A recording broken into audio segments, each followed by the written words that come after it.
শুরু করুন মিতা। আমি পেছন থেকেই বলছি, আমার মা খুব সুন্দরী ছিলেন, বয়স খুব কম ছিল, 10-11 বছর হবে। তো মা সংসার ব্যাপারে কিছু বুঝতো না। তো বাবার একটু আমার মার সাথে রাগারাগি ছিল না, দাদাকে খুব ইয়ে করতো যে তুমি কেন আমাকে এত ছোট একটা মেয়ে বিয়ে দিয়েছো যে সংসার ব্যাপারে কিছু বুঝে না। তো এরকম করে বাবা বিয়ের কিছুদিন পরেই চলে গেছে। পরে যাই হোক, একটা সময় আমি পেটে আসি আমার মার। তো তখন থেকে আমার বাবা আবার বাড়িতে কম আসতো, ঢাকায় বেশি থাকতো। কি করতেন ঢাকাতে? ঢাকায় তখন সে ওই যে হোটেলে চাকরি করতেন। জি। তারপরে আমি হওয়ার পরে আমার বাবাকে খবর দিয়েছেন দেখার জন্য, তো আসছে উনি। আসার পরে আবার চলে গেছেন। তো বাবা বাড়িতে আসা যাওয়ার খুব গ্যাপ ছিল। তো এটা হয়তো বা আমার মার পছন্দের ছিল না। পরে এক সময় উনি আরেকটা সম্পর্কে জড়িয়ে যান। আপনার বাবা? না, আমার মা। আপনার মা আরেকটা সম্পর্কে জড়িয়ে যান? জি। আমি তখন 15 কিংবা 20 দিনের মতো আমার বয়স। ওই সময়টাতে আরেকটা সম্পর্কে জড়িয়ে যায়? জি। ওকে। পরে হচ্ছে মা আমাকে রেখেই চলে গেছেন, ওনার সাথে চলে গেছেন। উনি বিয়ে করবে না, উনি মজা করার জন্যই সম্পর্কটা করেছিলেন। তো যখন উনি বিয়ে করছে না, তখন ওই মুহূর্তে সে পরে আমার বাবার কাছে আসছিল। তো আমার বাবা বলতেছে যে আমার অতটুকু ছোট বাচ্চা ফেলে তুমি চলে গেছে, এখন আর আমি তোমাকে নিব না। ওকে, তারপরে উনি ওনার বাবার বাড়ি গিয়েছেন, ওখানে উনি জায়গা পায়নি। তখন উনি কি করবে, তো এই সময় উনি নাকি মানে মেন্টালি অসুস্থ হয়ে পড়েন। তো পরে ওনাকে ওনার বাবা মা এখন আশ্রয় দিতেই হবে, যেহেতু অসুস্থ হয়ে গেছে, কেউ নাই। তো মা এরকম চিকিৎসা অবস্থায় থাকেন। আর আমাকে আমার বাবার বোন ছিল যে ওনার কাছে আমাকে রাখতে দিয়েছেন। আপনার মা যখন মা হলেন সেই সময়টাতে তার বয়সটা কত? তখন তার 15 থেকে 16 বছর। একদমই কিশোরী বয়স। জি। তারপরে আমি আমার ফুপুর কাছেই বড় হয়েছি প্রায় 3 বছর পর্যন্ত। তারপরে আমার ফুপু প্রেগনেন্ট হয়ে যায় অবস্থাতে, তখন বাবা সেই মুহূর্তে কি করবে, পরে বাবা আমাকে ঢাকায় নিয়ে এলো। ঢাকায় নিয়ে যাওয়ার পরে ছোট্ট একটা বাচ্চা, উনি কাজও করতেছেন, আবার ওখানেই আমাকে রাখার ব্যবস্থা করছেন। তো হচ্ছে না আসলে বিষয়টা। পরে বাবা যেখানে থাকতো সেখানে আরেকটা ইয়েকে পছন্দ হয়, মানে দ্বিতীয়বার ওনাকে বিয়ে করেন। তো এভাবে বিয়ে দেওয়ার পরে ফার্স্ট ওয়াইফের সাথে কি ডিভোর্স হলো আপনার বাবার? হ্যাঁ, ওটা তো ডিভোর্স। প্রথম স্ত্রীর সাথে ডিভোর্স হয়ে গেল। জি। ওকে। তারপরে তো এখন এই মার সাথেই সম্পর্ক। তারপরে মা আমাকে পালতেছে ভালোই, নিজের মেয়ের মতোই আদর যত্ন করছে। তো এক সময় আমার এই মাও প্রেগনেন্ট হয়ে যায়। তারপরে তো ওনারও একটা মেয়ে হয়। এই মেয়ে হওয়ার পর থেকে আমি এখন বুঝতে পারছি যে একটু ভালোবাসাটা যেন ডিফারেন্ট হয়ে গেছে, আগের মতো না। কিন্তু তারপরও মনে হয় নাই, মানে আমি তখন জানতামও না যে সে আমার সেকেন্ড মা বা কিছু, লোকের কাছে শুনতাম। তারপরে যাই হোক, এরকম করে অনেক বছর হয়ে গেছে। তারপরে এক সময় আমার বাবা মানে বলছে যে আমি তো আর এখানে হচ্ছে না, আমি একটু দেশের বাইরে যাব। তো উনি দেশের বাইরে চলে গেলেন। উনি এভাবে টাকা পাঠাচ্ছেন। আমার মা আবার অত শিক্ষিত ছিল না, টাকা পয়সার হিসাব টিসাব রাখতে পারেনি। তো বাবার মাঝখানে খুব অসুস্থ হয়ে যায়। অসুস্থ হওয়ার পরে থেকে উনি চলে আসার পরে বাবার ধারণা ছিল যে তার ব্যাংকে হয়তো বা কিছু টাকা আছে যেটা দিয়ে উনি কিছু করতে পারবেন। তো বাবা এসে দেখে যে আসলেই কোনো টাকা পয়সা নাই। তারপর থেকে তো মার সাথে মানে রাগারাগি, তারপরে মারধর করে একটা সময় মাকে। এগুলো আপনি নিজের চোখে দেখেছেন? নিজের চোখে দেখেছি। মানে বাবার ধারণা ছিল যে আমার মা হয়তো বা তার বাবার বাড়ি টাকাগুলো দিয়ে দিয়েছেন এর জন্য। তো এর জন্য খুব মারধর হতো। মানে এই বিষয়গুলো আমার খুব মানে ব্রেনে কাজ করতো যে কেন এরকম হলো। তো এগুলো দেখতে দেখতে একসময় খুবই অসুস্থ হয়ে যায় আমি। তো আমার বাবার দুঃসম্পর্কে একটা ভাই আছেন, উনি হচ্ছে ডাক্তারের কম্পাউন্ডারে চাকরি করতেন। তো আমাকে বলেছে তুমি যেহেতু অসুস্থ হয়ে গেছো, তাহলে চলো তুমি আমার ডাক্তার তোমাকে দেখাবো। তো গিয়েছি, ওখানে আমার প্রেশার মাপে প্রচুর হাই প্রেশার হয়ে গেছে। তো উনি বলতেছে ওষুধ দিয়েছেন কিছু, আর এমনিতে সাজেস্ট করেছেন যে যদি বাইরে কোথাও বেরিয়ে আসে তাহলে ভালো হবে। তো তখন আমার ওই চাচাটা বলতেন যে ঠিক আছে, তাহলে চলো আমার বোনের বাড়ি তুমি বেড়ায় আসবা। তো বাবাকে বললো, পরে আমি ওখানে গিয়েছি। ওখানে যাওয়ার পরে হচ্ছে ওই চাচার বোনের হচ্ছে ননদের ছেলের সাথে আমার পরিচয় হয় ওখানে। ওকে। উনি দেখে আমাকে পছন্দ করে এক সময় আমাকে ফোর্স করে ওনাকে ভালোবাসার জন্য। তো আমি বলতেছি যে তখন কোন ক্লাসে পড়েন আপনি? তখন আমি 6 এ। ক্লাস 6 এ পড়েন। তার মানে আপনার বয়স 11 থেকে 12 বছর। যে ছেলেটা আপনাকে প্রপোজ করলো সে আলটিমেটলি আপনার ওই ডাক্তার কম্পাউন্ডারের কোন এক আত্মীয়, রাইট? জি। ওকে। সেই ছেলেটার বয়স কত ছিল? উনি তখন ইন্টারমিডিয়েট দিয়েছেন। ফাইন। তারপর তারপর আমাকে বলতেছে যে তোমাকে আমার খুব পছন্দ হয়েছে, তোমার সাথে আমি ভালোবাসার সম্পর্ক করতে চাই। তখন আমি বলেছি যে আমি তো করব না। তো বলতেছে কেন, তুমি কেন রাজি না? তো আমার ফ্যামিলির যে ব্যাপারগুলো এগুলো নিয়ে তার সাথে ডিসকাস করলাম। তখন সে বলতেছে যে দেখো, আমি তোমাকে পছন্দ হয়েছে, তোমার কি আছে না আছে এগুলো আমার দরকার নেই, তোমার সাথে আমার বিয়ে হবে এটাই হচ্ছে বড় কথা, আর কারো দরকার নেই। তো তখন আমি বললাম যে ঠিক আছে, এটা নিয়ে আমি চিন্তা করব, তারপর আপনাকে জানাবো। তো বলতেছে তুমি তো চলেই যাবা, তাহলে তোমার সাথে আমার যোগাযোগ হবে কিভাবে? তখন পরে ওনার অ্যাড্রেসটা নিয়ে আসলাম আর আমার অ্যাড্রেসটা দিয়ে আসলাম। তারপরে হচ্ছে উনি অনেকদিন পরে আমাকে একটা চিঠি পাঠায়। তো চিঠি পাঠানোর পরে চিঠিটা পড়ে ভালোই লাগলো। পরে আমি এই চিঠিটা নিয়ে অনেক ভাবতে থাকলাম যে লোকটা তো আমাকে মনে হয় সত্যি সত্যি ভালোবাসে। আর যেহেতু আমার এই বাসায় থাকতে ইচ্ছা করে না, বাবা আমার ঝগড়াঝাটি, এখন যদি আমি কোথাও চলে যাই এই সংসার থেকে, তাহলে হয়তোবা আমার এই অশান্তিটা হবে না, আমি ভালো থাকবো। ওই কথা চিন্তা করে পরে আমি রাজি হয়ে গেলাম। পরে আমি একটা চিঠি পাঠালাম যে হ্যাঁ আমি রাজি আছি। তো এরকম করে আমাদের প্রায় প্রতি সপ্তাহে 2টার মতো চিঠি আসতো, এরকম দেওয়া নেওয়া হতো। প্রায় 3-4 মাস পরে হঠাৎ আমি আবার পড়াশোনার পাশাপাশি হাতের কাজ শিখতে খুব পছন্দ করতাম। তো আমি বিভিন্ন জায়গায় হাতের কাজ শেখার জন্য যেতাম। তো একদিন আমার এলাকা দিয়ে আমি যাচ্ছি, হঠাৎ তাকে দেখে ফেলি। ওকে। সেও আমাকে দেখে ডাকছে। তো আমি অবাক হয়ে গেছি। কিছুক্ষণ আমি একদম চুপ ছিলাম যে যেই লোকটাকে আমি সেই চাঁদপুরে দেখে আসছি, সেই লোকটা হঠাৎ করে ঢাকায়, তাও আমার এলাকার মধ্যে কিভাবে আসলো? পরে উনি আমাকে দেখেই বলতেছে যে আমি না তোমার কাছে আসছি। তখন আমি অবাক হয়ে গেলাম যে এত দূর থেকে সে আমার কাছে আসছে। আমি চিঠি পাঠাতাম ঠিক আছে, কিন্তু উনি আসবে সেটা বলেও নাই আমাকে। তো যাই হোক, তখন ওই যে গুলশান পার্কটা ছিল, তো আমাকে সেখানে নিয়ে গেছে। যাই হোক গেলাম, যাওয়ার পরে কথা টথা বললাম।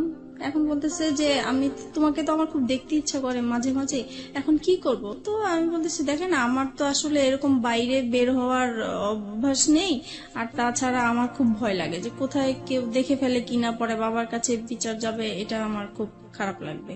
তো বলতেছে যে না, দেখবে না, তুমি ওইভাবেই আসবে। তো এরকম করে প্রায় 2-3 মাস পর পর আমাদের দেখা হতো।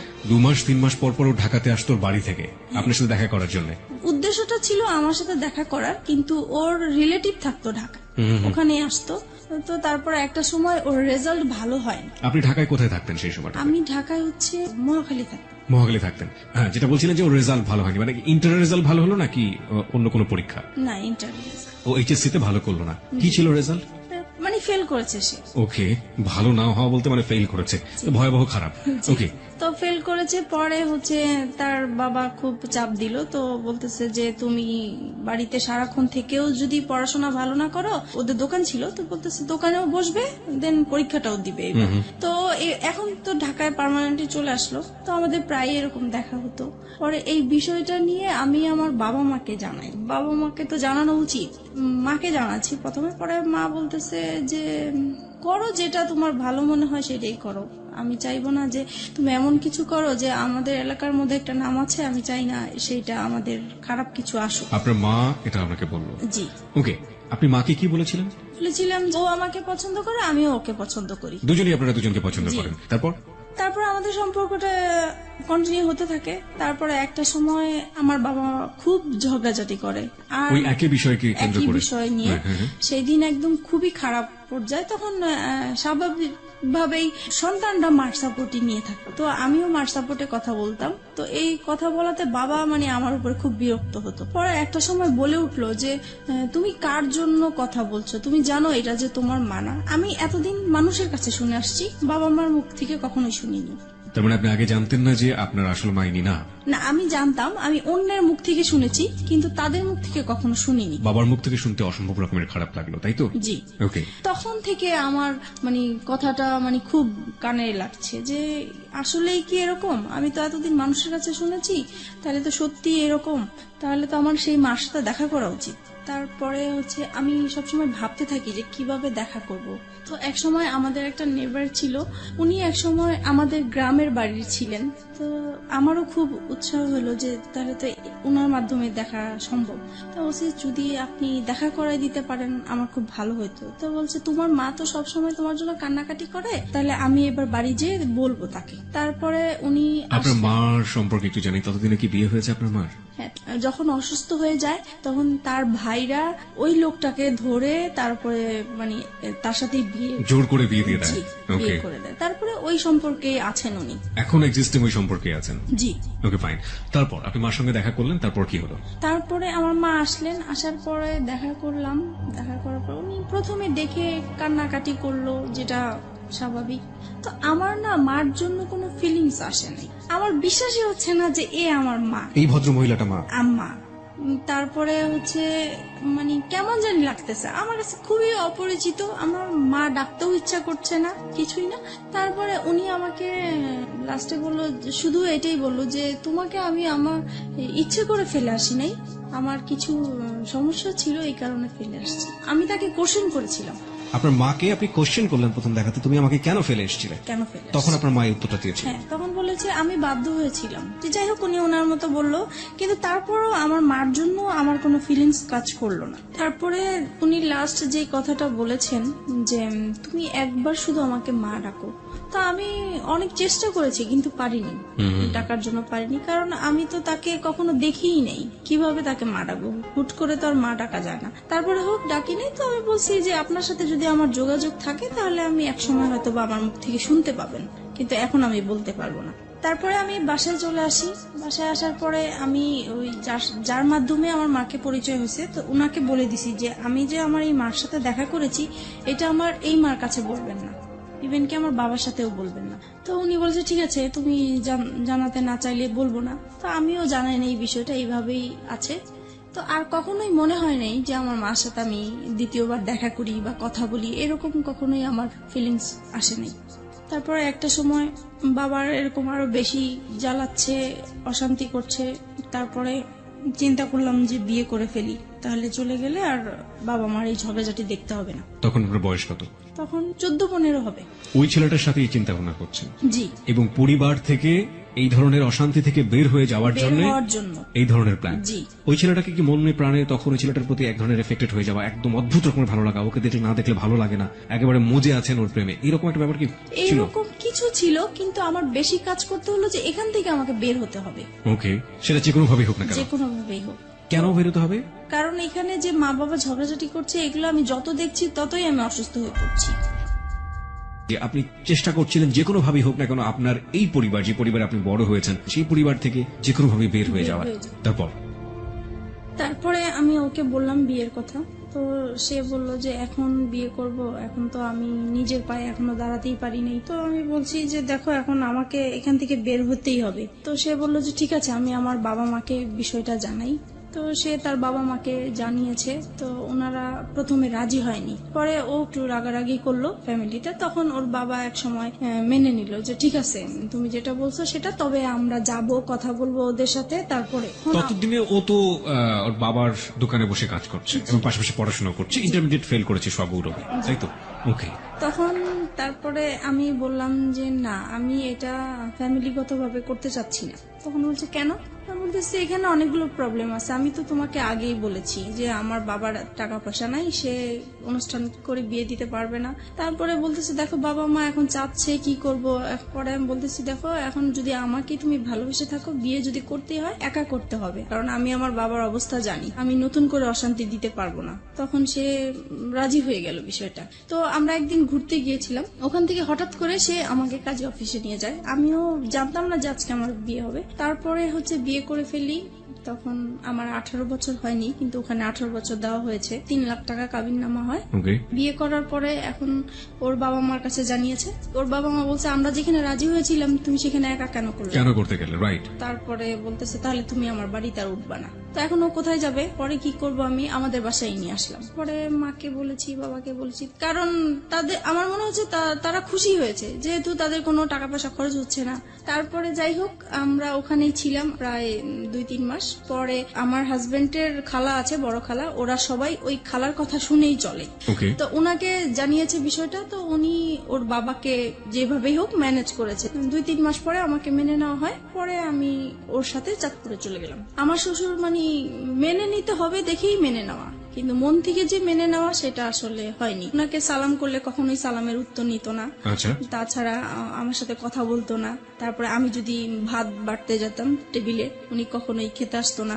আর সারাক্ষণ ওনার ছেলেকে বকা, এমনকি আমার সামনে মারতেও গিয়েছে যে কেন তুমি এরকম মেয়ে বিয়ে করলা। বড় ছেলে নিয়ে সবারই একটা আশা ছিল। তারপর হয়েছে যেটা এখন শাশুড়ি কেমন ব্যবহার করতো, বাকি মেম্বার যারা ছিল তারা কেমন ব্যবহার করতো? মোটামুটি ভালোই ছিল, কিন্তু শাশুড়ি, ননদ এরা সবসময় আমাকে ভুল ধরার চেষ্টা করতো। আচ্ছা। তাদের মন পাওয়ার জন্য আমি সবকিছু কাজ করেছি, তারপরেও সব সময় ভুল ধরতেই থাকতো। এক সময় হয়েছে কি, বড় ধরনের একটা ঝগড়া হয়েছে। সেটা হচ্ছে আমার শ্বশুর শাশুড়িরা ওনারা চিটাগাং গিয়েছে বেড়ানোর জন্য। যেহেতু ঢাকায় বড় হয়েছি, পুকুর দেখে আমার খুব ইচ্ছা হয়েছে যে আমি একটু পুকুরে গোসল করব। ওকে। ওনাদের বাড়ির কেউ আবার পুকুরে গোসল করেন, ওনারা খুব পর্দাশীল মানুষ। ছেলের বউ কেন পুকুরে গোসল করবে, কিন্তু পুকুরটা চারপাশে ঢাকা ছিল। ওকে। তারপরেও মানে পুকুরটা পর্দাসীন পুকুর।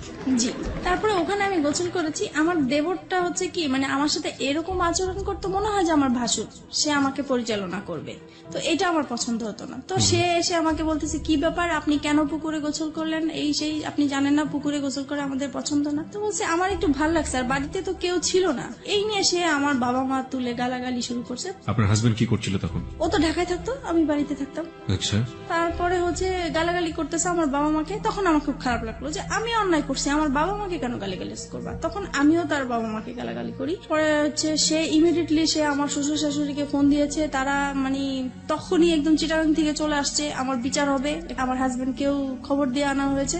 তারপরে সেই আসরে কি হলো, সেখানে বলছে যে আমাকে আমার শ্বশুর শাশুড়ির কাছে মাপ চাইতে হবে বাদরে। তা বলছি ঠিক আছে, আমি যদি অন্যায় করে থাকি আমি মাপ চাবো, কিন্তু সে যে আমার বাবা মাকে বকা দিছে, তাহলে আগে সে আমার বাবা মার কাছ থেকে পা ধরে মাপ চাই আসুক, তারপরে আমি যাবো। বলো হ্যাঁ, বউ হয়ে এত বড় কথা, এতগুলো মুরব্বী মানুষ আমরা বসে আছি। তারপরে আমার হাজবেন্ড এসে বলতেছে মাপ চাও মাপ চাও। আমি বলতেছি না, আমি তো চাইবো না, আগে আমার বাবা মার কাছে মাপ চাই আসুক, তারপরে আমি যাবো। পরে এই কথা বললাম কেন, সে সবার সামনে আমাকে অনেক মারধর করলো। এই সে প্রথম আমার গায়ে হাত তোলে। আমি বিয়ের কতদিন পরে? প্রায় 3-4 মাস পরে। ওকে। পরে সেদিন রাতে আমার প্রচুর রাগ উঠলো। তারপরে আমি করলাম হচ্ছে যে তাকে বললাম রাগের মাথায় যে কালকের মধ্যে যদি আমাকে ঢাকায় নিয়ে না যাও, তাহলে আমার এখানে লাশ দেখবে আমার। তো সে খুব ভয় পেয়ে গেছে। তখন তার বাবা মাকে বলে ঢাকায় নিয়ে আসলো আমার বাবার বাড়িতে। আমি বলছি আর যাবো না। পরে যাই হোক, আমার কথাটাই রইলো, আমি বাবা মার কাছে ছিলাম।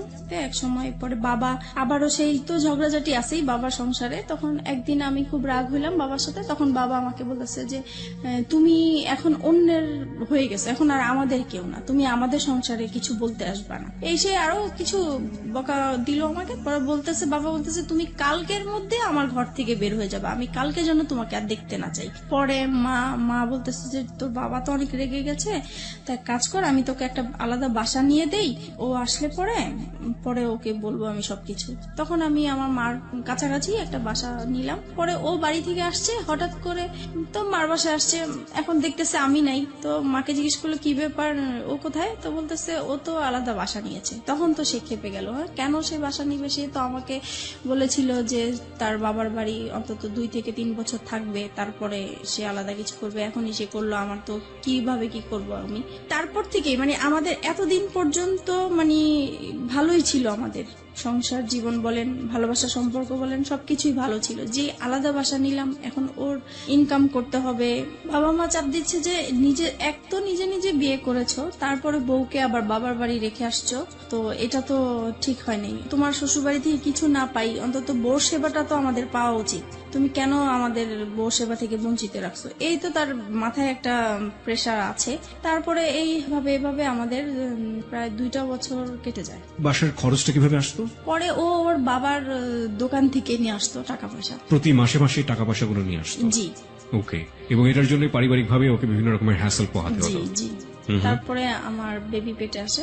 তো একটা সময় বুঝতে পারলাম যে আমার বেবি হওয়ার পর থেকে আমার হাজবেন্ডের অ্যাটিটিউড একটু আলাদা হয়ে যাচ্ছে, কি রকম যেন হয়ে যাচ্ছে, খিটখিটে মেজাজ হয়ে যাচ্ছে, তার সব কাজ নিখুঁত হতে হবে এরকম। কি রকম রান্না করলাম, রান্না ভালো হলো না, এটাতে এই লবণ বেশি হলো, হলুদ বেশি হলো, ভাত কেন নরম হলো, এই রকম মানে সামান্য বিষয় নিয়ে মানে ঝগড়াঝাটি হতো আমাদের।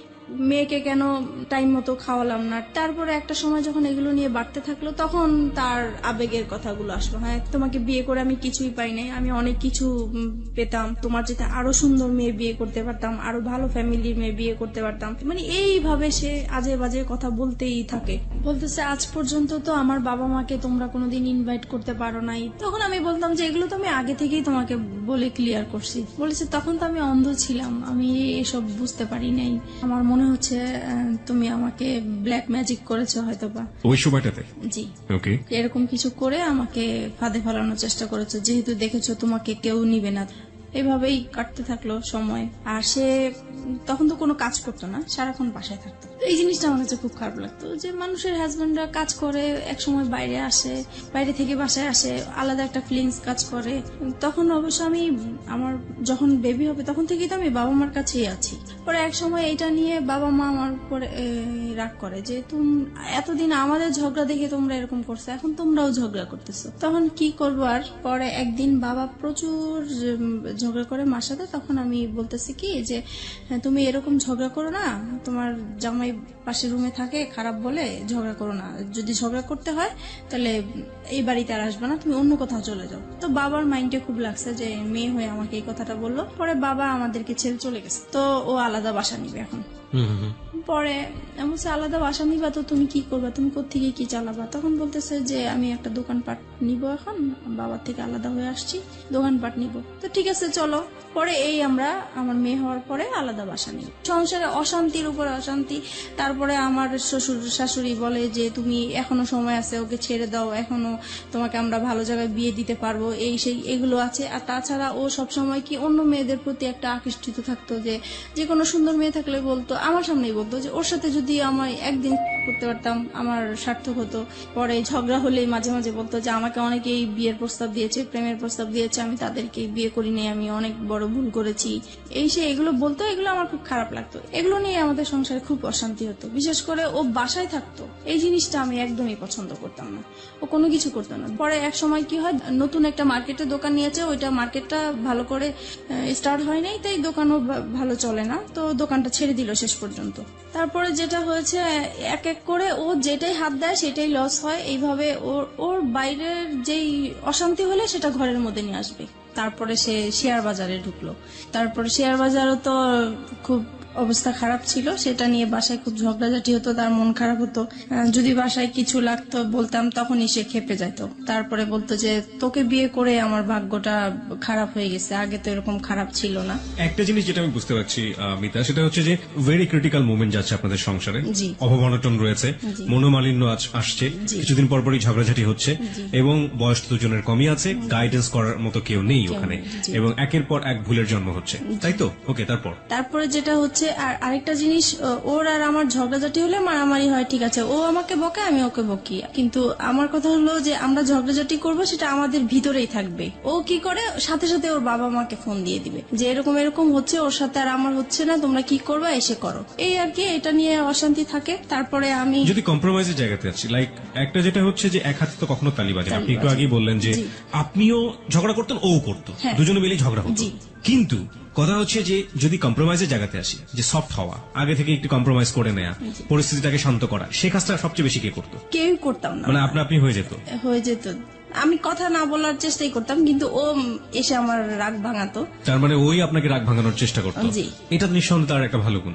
জি। কারণ রাগ করাটা খুব সহজ, কিন্তু রাগ ভাঙানো কিন্তু খুবই খুবই কঠিন একটা ব্যাপার, এবং সেটা নিজেকে স্যাক্রিফাইস করে এই চেষ্টাটা যারা করে, আমার মনে হয় যে এটা একটা স্পেশাল গুণ তাদের। ওকে, তারপরে আমি কথায় কথায় ওকে বলতাম যে তুমি আমাকে ডিভোর্স দাও। ও ডিভোর্স দিতে চাইতো না, তো সেই জন্য ওর বাবা আমাকে বলছে, তখন বলছে যে ঠিক আছে, তুমি আরেকটা বেবি নাও, তাহলে দুইটা বেবি হয়ে গেলে ও ব্যস্ত থাকবে, তখন আর কোথাও যাওয়ার কথাও বলবে না। তো সেই হিসাবে আমাদের আরেকটা বেবি হয়। আমার ইচ্ছা ছিল না বেবিটা নেওয়ার, ওর ইচ্ছাতেই বেবিটা নেওয়া হলো।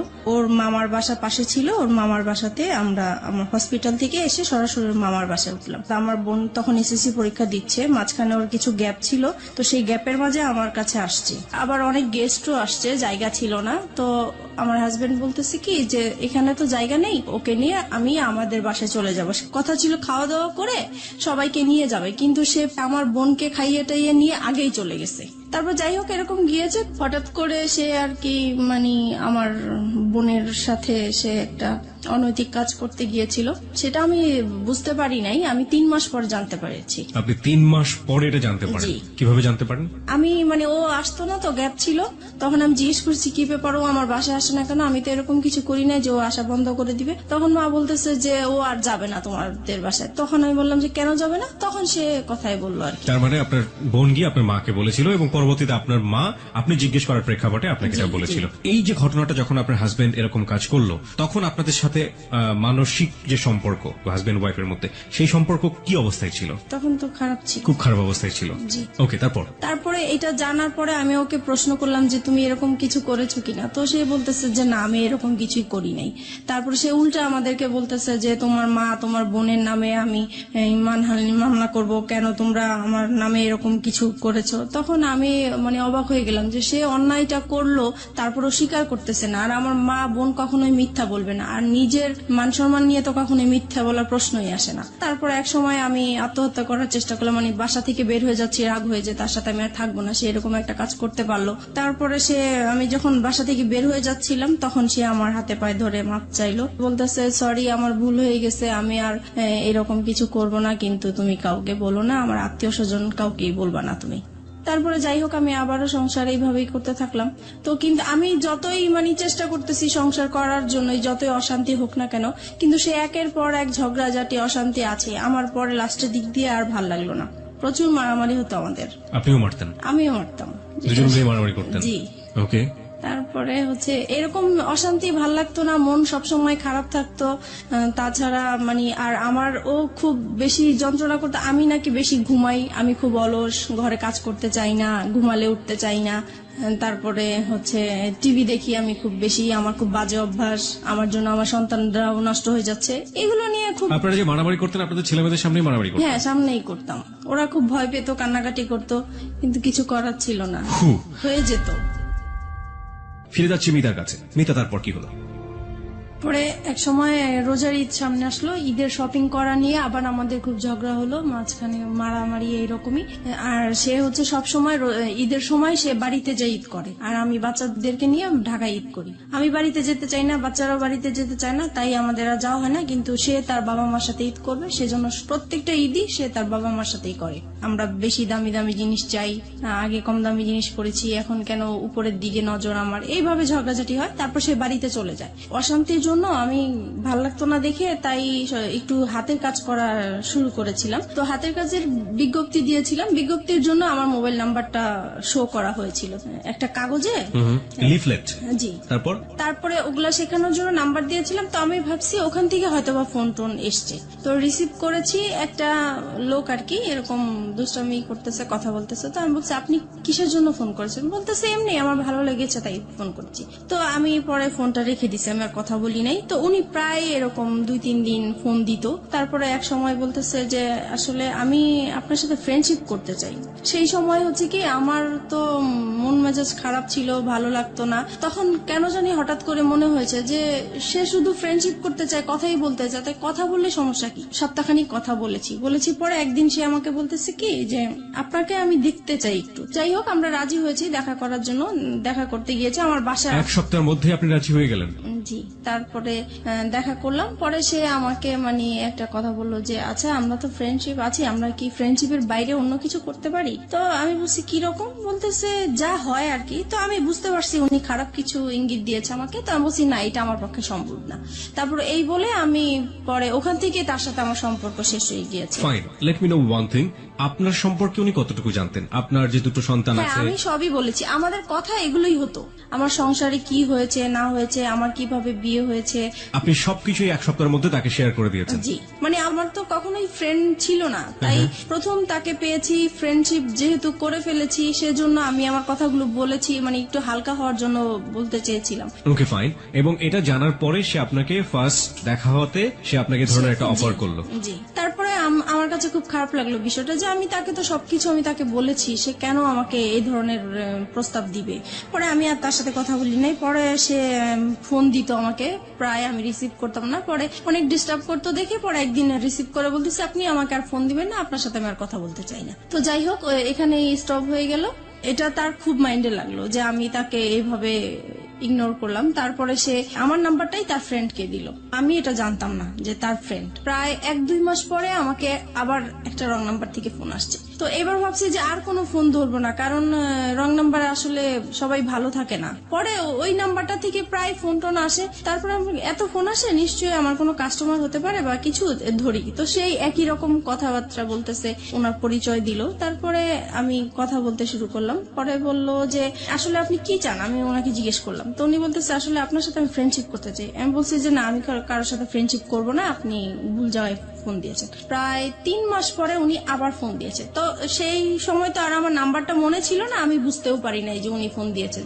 তারপরে উনি বলতেছে, দেখেন আসলে আমি আপনার কাছে কিছুই চাই না, আমিও নিজে খুব মানসিক অবস্থা খুব খারাপ, তাই আমি চাই আপনার সাথে একটু ফ্রেন্ডশিপ করার জন্য। তো আমি আবারও আমার মনটা জানি কেমন হয়ে গেলাম। তো আমি ভাবলাম ঠিক আছে, দেখি, সবাই তো আর খারাপ হতে পারে না, কথা বলে দেখি। তো এইভাবে ওনার সাথে কথা বলতে বলতে প্রায় 1 সপ্তাহ হয়ে গেছে কথা বলছি। 1 সপ্তাহ পরে ও আবার বাড়ি থেকে চলে আসছে পরে আমি মোবাইলটা অফ করে রাখছি, যে জানি এখন যদি ফোন আসে আমি রিসিভ করলে সমস্যা হবে। তো আমি 2 দিন আমার ফোনটা অফ ছিল। পরে এক সময় ও কাজের জন্য বাইরে যায়, পরে আমি ফোনটা খোলার পরে সেই ফোনটা আবার আসে। পরে আমাকে বলতেছে, দেখেন আপনি 2 দিন ফোনটা অফ করে রেখেছেন, আমার আসলে খুবই খারাপ লাগতেছে, আমি আপনার প্রেমে পড়ে গেছি, মানে এরকম করে বলতেছে। তো আমার কাছে কেমন জানি বিষয়টা লাগলো। তো আমি আর কিছু বলি নাই, আমি ভাবছি কি হয়তো বা দুষ্টামি করে বলে, অনেকে তো দুষ্টামি করে বলে, সেই রকম হয়তো বা বলে। তারপরে যাই হোক, রাতে আবার ফোন দিয়েছে উনি, এখন তো আপনাকে আমার খুবই দেখতে ইচ্ছা করতেছে, আমার খুবই খারাপ লাগতেছে। তখন আমি বললাম যে দেখেন, আমি তো দেখতে সুন্দর না,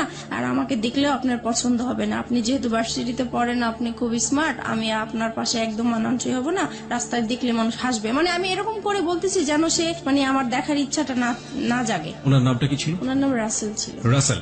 ওকে ফাইন। তারপরে হচ্ছে এখন বলতেছে দেখা করব। তো আমি ভাবলাম যে দেখা করব তো, আর আমার এই বিজনেসের কারণে আমার কাঁচামাল আনার জন্য মার্কেটে যেতে হয়। তো আমি বলতেছি তো ঠিক আছে, আমার তো শুক্রবারে শপিং এ যাব আমি, তখন হয়তোবা সেই ইয়েতে আপনি যদি মার্কেট আসেন তাহলে আমি ওখানেই দেখা করতে পারবো। তো উনি রাজি হয়ে গেল। নির্দিষ্ট জায়গা বললাম, ওখানে উনি গাড়ি নিয়ে দাঁড়িয়েছিল আমার জন্য। তারপর ওনাকে দেখে মানে আমি খুব অবাক হয়ে গেলাম যে অনেক সুন্দর লোকটা। উনি আমাকে দেখে হাসতেছে মিটমিট করে। তো আমি জিজ্ঞেস করলাম, আপনি কেন হাসতেছেন? বলতেছেন, আপনি তো ফোনে অনেক কিছুই বলছেন, আপনি তো অনেক সুন্দর। তো যাই হোক, এভাবে কথা বলতে বলতে পরে উনি বললো আর কি যে ওনার একটা সম্পর্ক একসাথেই পড়াশোনা করতে একটা মেয়ের সাথে, ওনার সাথে সম্পর্ক নষ্ট হয়ে গিয়েছে, তাই তারপরে উনি ব্যবসা করতো, যে ওনার ব্যবসায় লস খেয়েছে, সবকিছু মিলিয়ে ওনার খুব অশান্তি, মন ভালো না, তাই সেজন্য একটা ফ্রেন্ড চায়। তো আমার সাথে এই জন্য ফ্রেন্ডশিপ করেছে। প্রত্যেক শুক্রবারই আমরা দেখা করতাম ওনার সাথে। তখন আপনি হাজবেন্ডের সাথে থাকতেন? জি। আপনার হাজবেন্ড এগুলো জানতো? কেউই জানতো না। কন্টিনিউয়াসলি আপনি গোপন করে যাচ্ছেন বিষয়গুলো। আপনার হাজবেন্ড কখনো আপনার মোবাইল চেক করতো? না, কখনোই চেক করতো। আচ্ছা, আপনি যে কথাগুলো বলতেন সেই সময়টা থেকে আপনার সন্তানরা আপনার পাশে থাকতো? না, কারণ ওরা তখন, আমার বড় বেবি তখন স্কুলে পড়তো, আর ছোটটা তো একদমই ছোট ছিল। তারপরে আপনি নীরবে নিভৃতে একা তার সাথে কথা বলতেন। জি। প্রিয় শ্রোতা, গ্রাফটা একটু আবিষ্কার করার চেষ্টা করছি, এবং এটা এমন একটি ঘটনা যেটা সমাজে একেবারেই ঘটে না তা না, হ্যাঁ, এবং একেবারে যে হরহামেশা ঘটে তাও না, ঠিক আছে? বাট সন্দেহের জায়গাগুলো একটু পরিষ্কার করার জন্য আসলে প্রশ্নগুলো করে।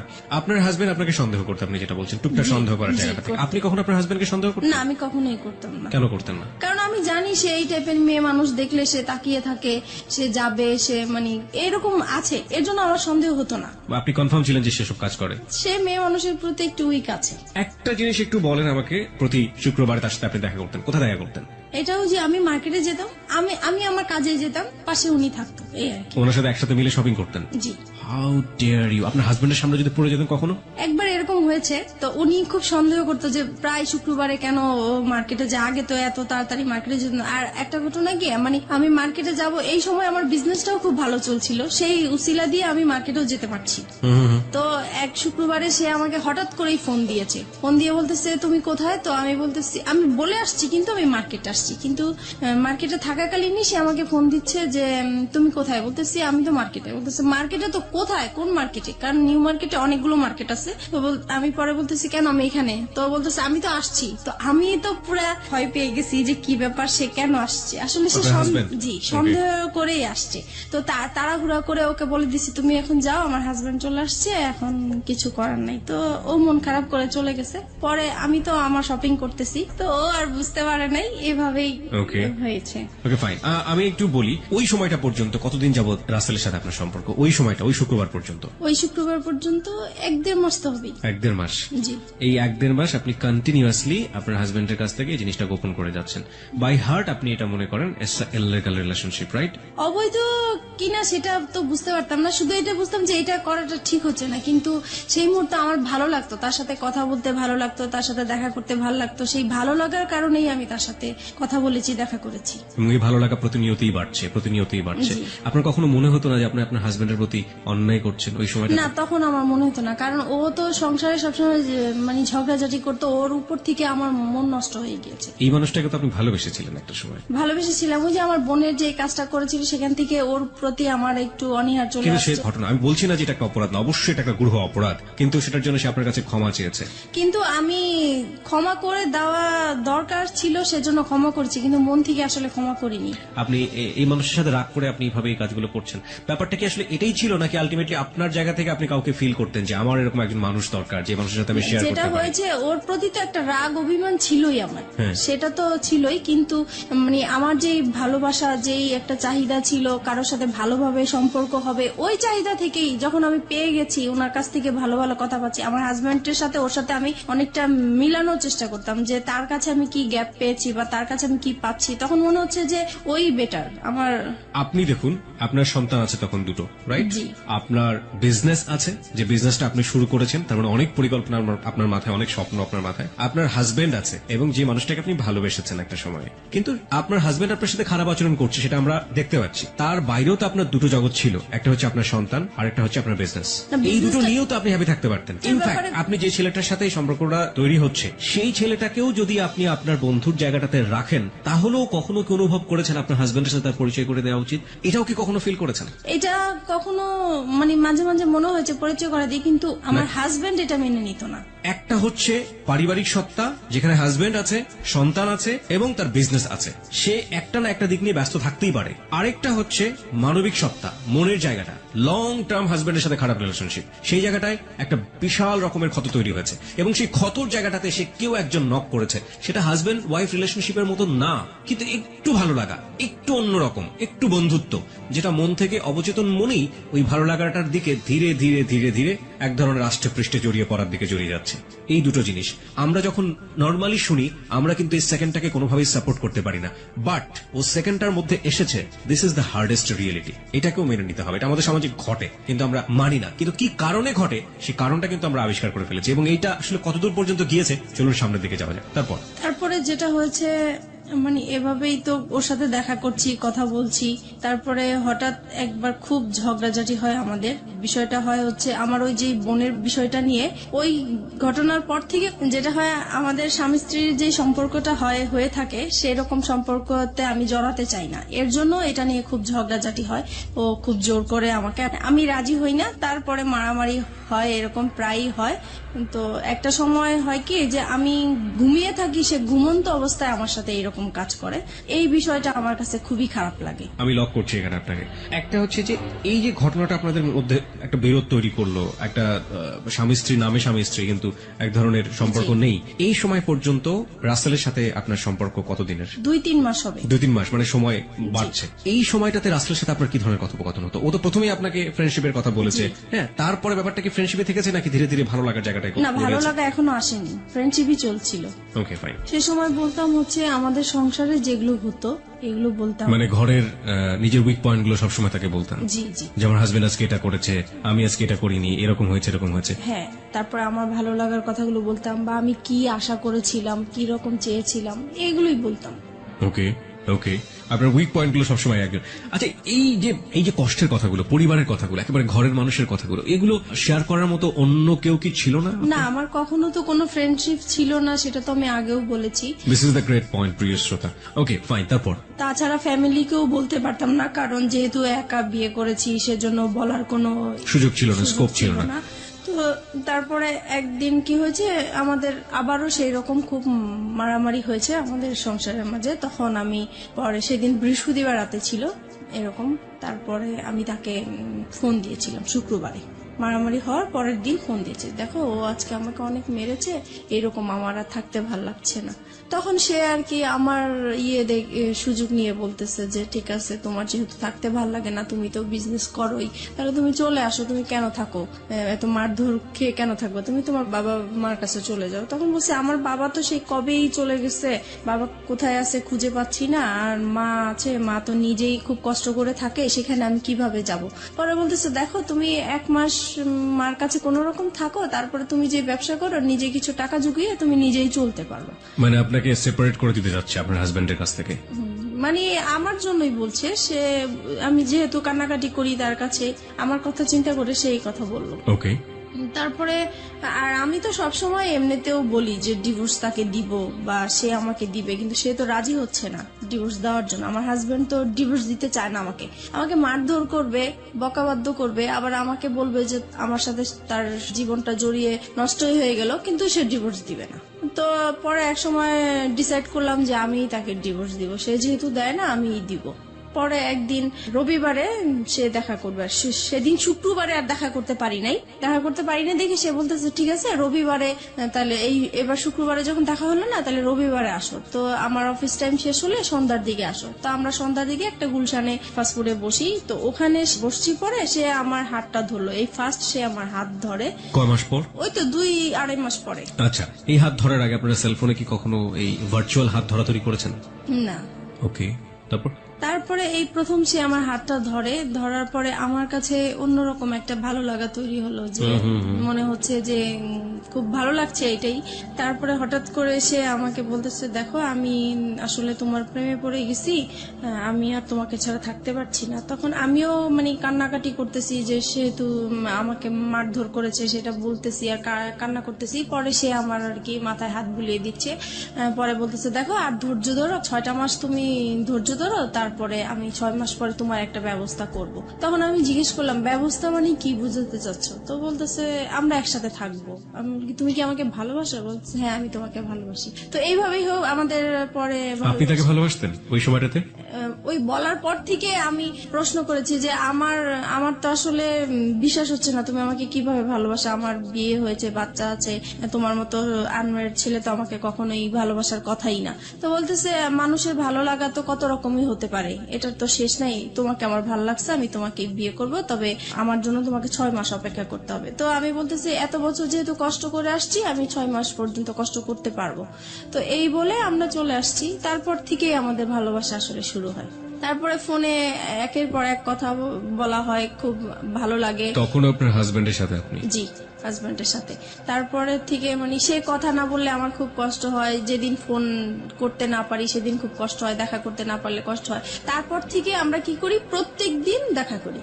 এতদিন তো শুক্রবার ছিল, এখন প্রত্যেক দিন তার অফিস টাইমে যাওয়ার পথে আমার বাসা পড়ে, তো আমি বাসার সামনে দাঁড়িয়ে থাকি, সে চলে যায়, ওইটুকুই দেখা, মানে ওইটা দেখা করলেই মনে হয় যে অনেকটা শান্তি লাগে। ওইটুকু না দেখতে পারলেও খুব খারাপ লাগে, রাতে ঘুম হয় না। তো এভাবেই চলতে থাকে। You fall in love like this? এইভাবে আপনি এরকম ভাবে আপনার হাজবেন্ড থাকা অবস্থায়, আপনার বাচ্চা থাকা অবস্থায় আপনি? জি। This kind of love, like 16 years love. কিশোরী মেয়েরা যেভাবে প্রেমে পড়ে, একটা ছেলে সামনে দিয়ে না গেলে ঘুম হচ্ছে না রাতের বেলা। জি জি, আমার ওই প্রথম যখন আমার হাজবেন্ডের সাথে যে রকম ফিলিংস কাজ করছিল, ওর বেলাও আমার সেম হচ্ছিল। তখন কি আপনার মনে হয়নি যে জীবনে একটা ভুল করেছে আর একটা ভুল করতে যাচ্ছি? তখন আমি বলতাম যে দেখো, ও তো আমাকে সবকিছু জেনে শুনে ও বিয়ে করেছিল, তারপরেও কিন্তু ও আমাকে টর্চার করতেছে এখনো। তো ও আমাকে বলতো দেখো, ও তো অশিক্ষিত, ওর ফ্যামিলি অশিক্ষিত, সেই জন্য ও এরকম করে, আমি করব না, তুমি আমার উপর বিশ্বাস আনতে পারো, সবাই তো একরকম না। তারপর যাই হোক, ওর কিছু কথা ছিল যেগুলো শুনলে আমি খুব ভরসা পেতাম, আমি বিশ্বাস করতে চাইতাম। মানে ওর কথা, ও যখন কথাগুলো বলতো আমার খুব বিশ্বাস করতে ইচ্ছা করতো, ওর কথাগুলো আমার ভালো লাগতো, মনে হতো যে সত্যিই বলছে বা এরকম কিছু।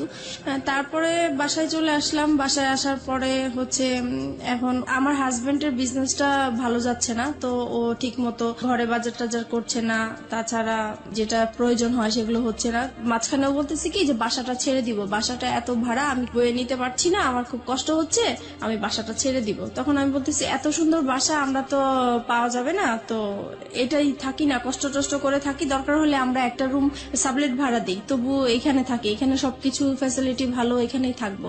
ওর কথা হলো না, এখান থেকে যাব, যেতেই হবে, কারণ আমার খুবই সমস্যা। তো যাই হোক, আমার আর ওই জায়গাটা আমি ছাড়তে চাচ্ছিলাম না। কেন? কারণ আমার যে বিজনেসটা ওই জায়গার মধ্যেই, ওখানের আমার খুব ভালো হতো বিজনেসের জন্য।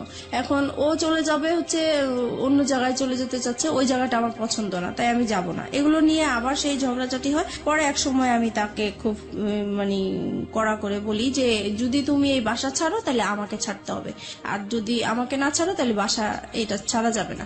তো এখন ও কি করবে বুঝতেছে না, এখন ও ওর কথাই রাখলো যে না, বাসা ছেড়েই দিব।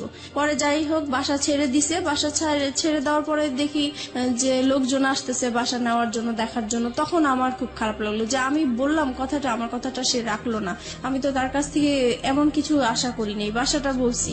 তখন সে বাসাটা ছেড়ে দিছে। পরে আমি তাকে বললাম দেখো, বাসা এখনো সময় আছে, তুমি বাসাটা আবার বাড়িওয়ালার কাছ থেকে সময় নিয়ে নাও, নাহলে কিন্তু আমি সত্যি সত্যি এবার চলে যাবো। সে বলতেছে তুমি চলে গেলে চলে যাও, আমার কোনো সমস্যা নেই, তোমার মতো মেয়ে আমার দরকার নেই। তখন আমি আর কি মানে ডিসাইড করলাম যে না, আমি আসলেই চলে যাবো, এখান থেকে আর থাকবো না। যেহেতু এখানে আমার একটা বিজনেসের একটা রাস্তা হয়েছে, সেটাই যদি বন্ধ হয়ে যায় তাহলে আমার ওর সাথে আর থাকার কি দরকার। আমি তো এই বিজনেসটা নিয়েই আসি, কারণ আমার সংসারে অশান্তি। আমি বিজনেসটা, আমি এই কাজে ব্যস্ত থাকি, আমার যাও একটু ভালো লাগে, আর তার সাথে ফোনে কথা বলি, দেখা করি, এই আমার ভালো লাগা নতুন সৃষ্টি হয়েছে, এটা কেন নষ্ট হবে। তো এই কারণে আমি পরে ওই যে বাসাটা আমাদের জানুয়ারি মাসে ছেড়ে দেয়। তারপরে আমি চলে যাব বলে আমার জিনিসপত্র গুছাতে থাকি। তো সেও আমার জিনিসগুলো গুছানোর জন্য হেল্প করে। সে এমনকি আমার জিনিসগুলো মানে একটা ভ্যানে উঠিয়ে আমার বাবা বাড়ির দিকে পৌঁছিয়ে দিচ্ছে। তো আমার কথা হলো, সে যদি আমাকে আটকাই রাখতে চায় তাহলে কেন আমার জিনিসগুলো আলাদা করে দিবে, কেন আমাকে যাওয়ার জন্য সাহায্য করছে? নিশ্চয়ই সেও চায় আমি চলে যাই,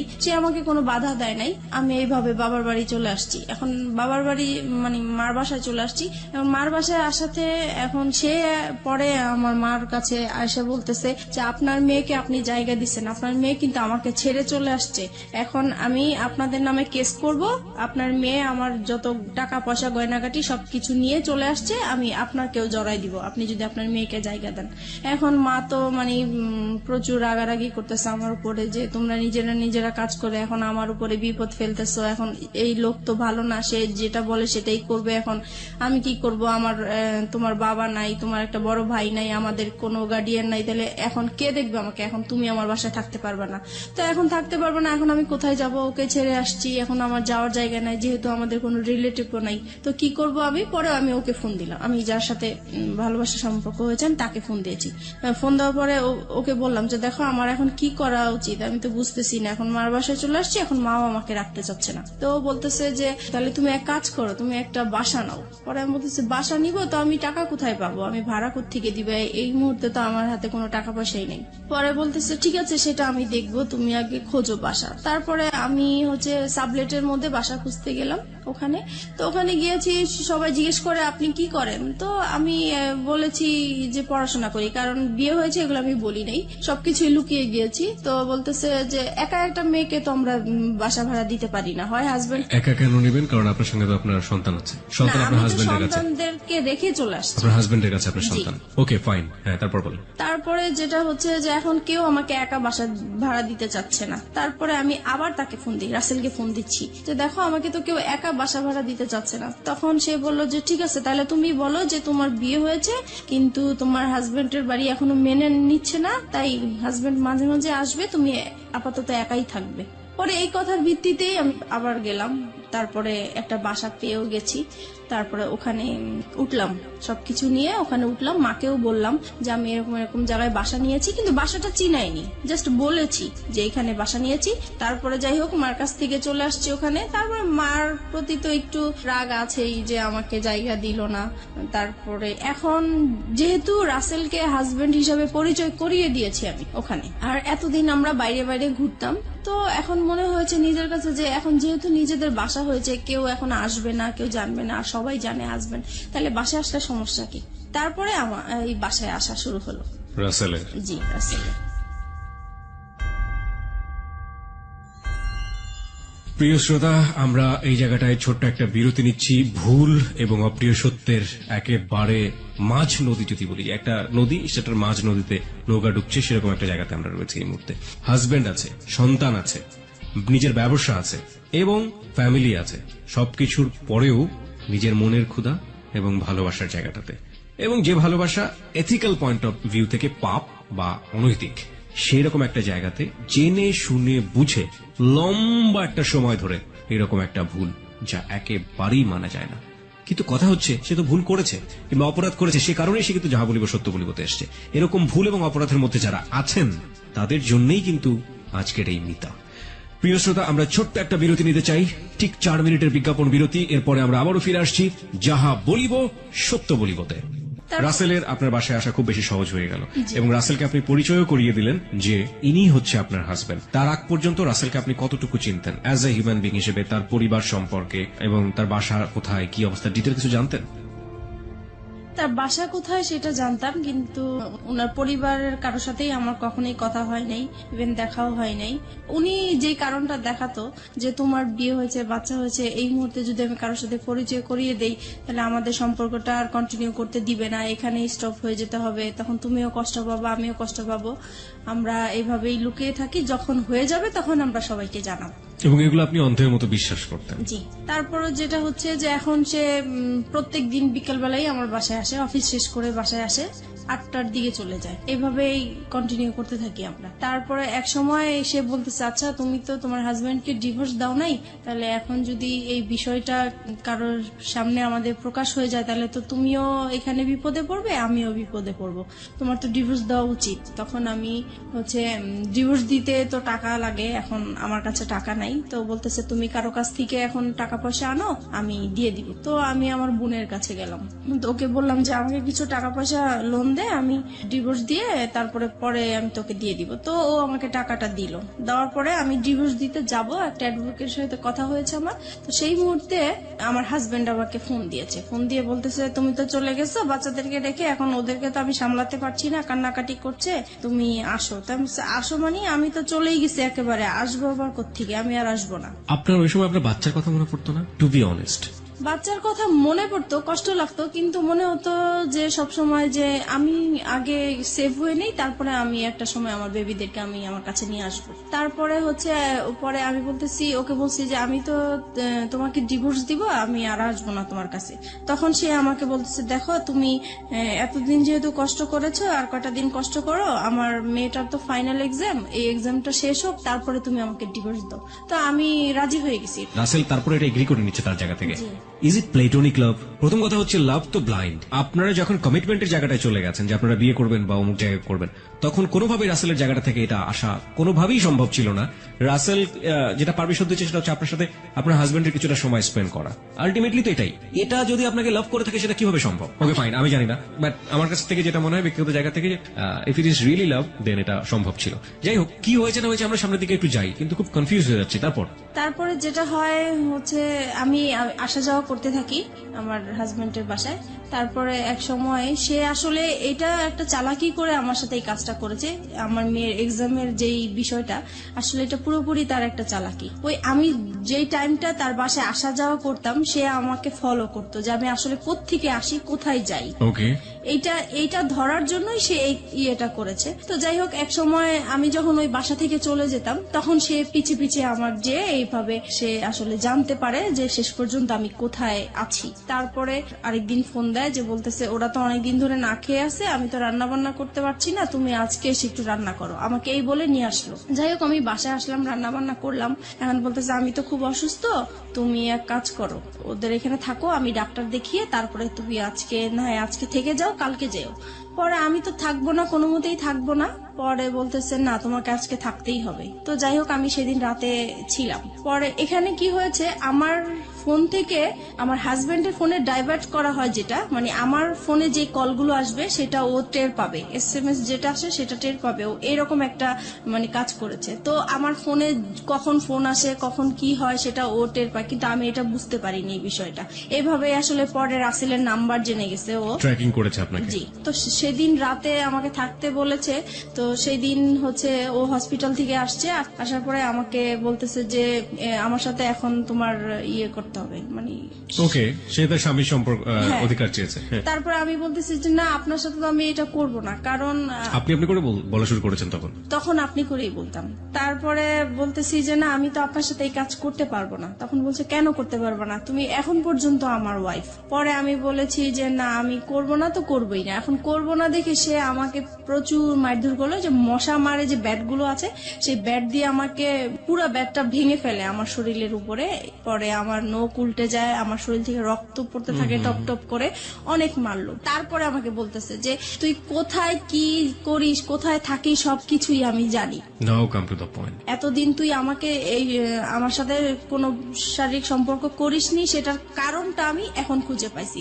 তোর বাইরেই চাহিদা মিটে আসিস, এখন আমি বুঝতে পারছি। আজকের পর থেকে তুই এই ঘর থেকে কোথাও বের হতে পারবি না, তুই এখানেই থাকবি। আমি তো প্রচুর কান্নাকাটি করতেছি, আমার কান্নাকাটি দেখে আমার বাচ্চারা ভয় পেয়ে গেছে, ওরাও কান্নাকাটি করতেছে। তারপর আমি বলতেছি যে এখন আমাকে যেতে দেন, নাহলে যে কোনো বিপদ হবে। পরে বলতেছে যে না তোকে আমি যাইতে দিব না, তোকে আমি আটকায় রাখবো।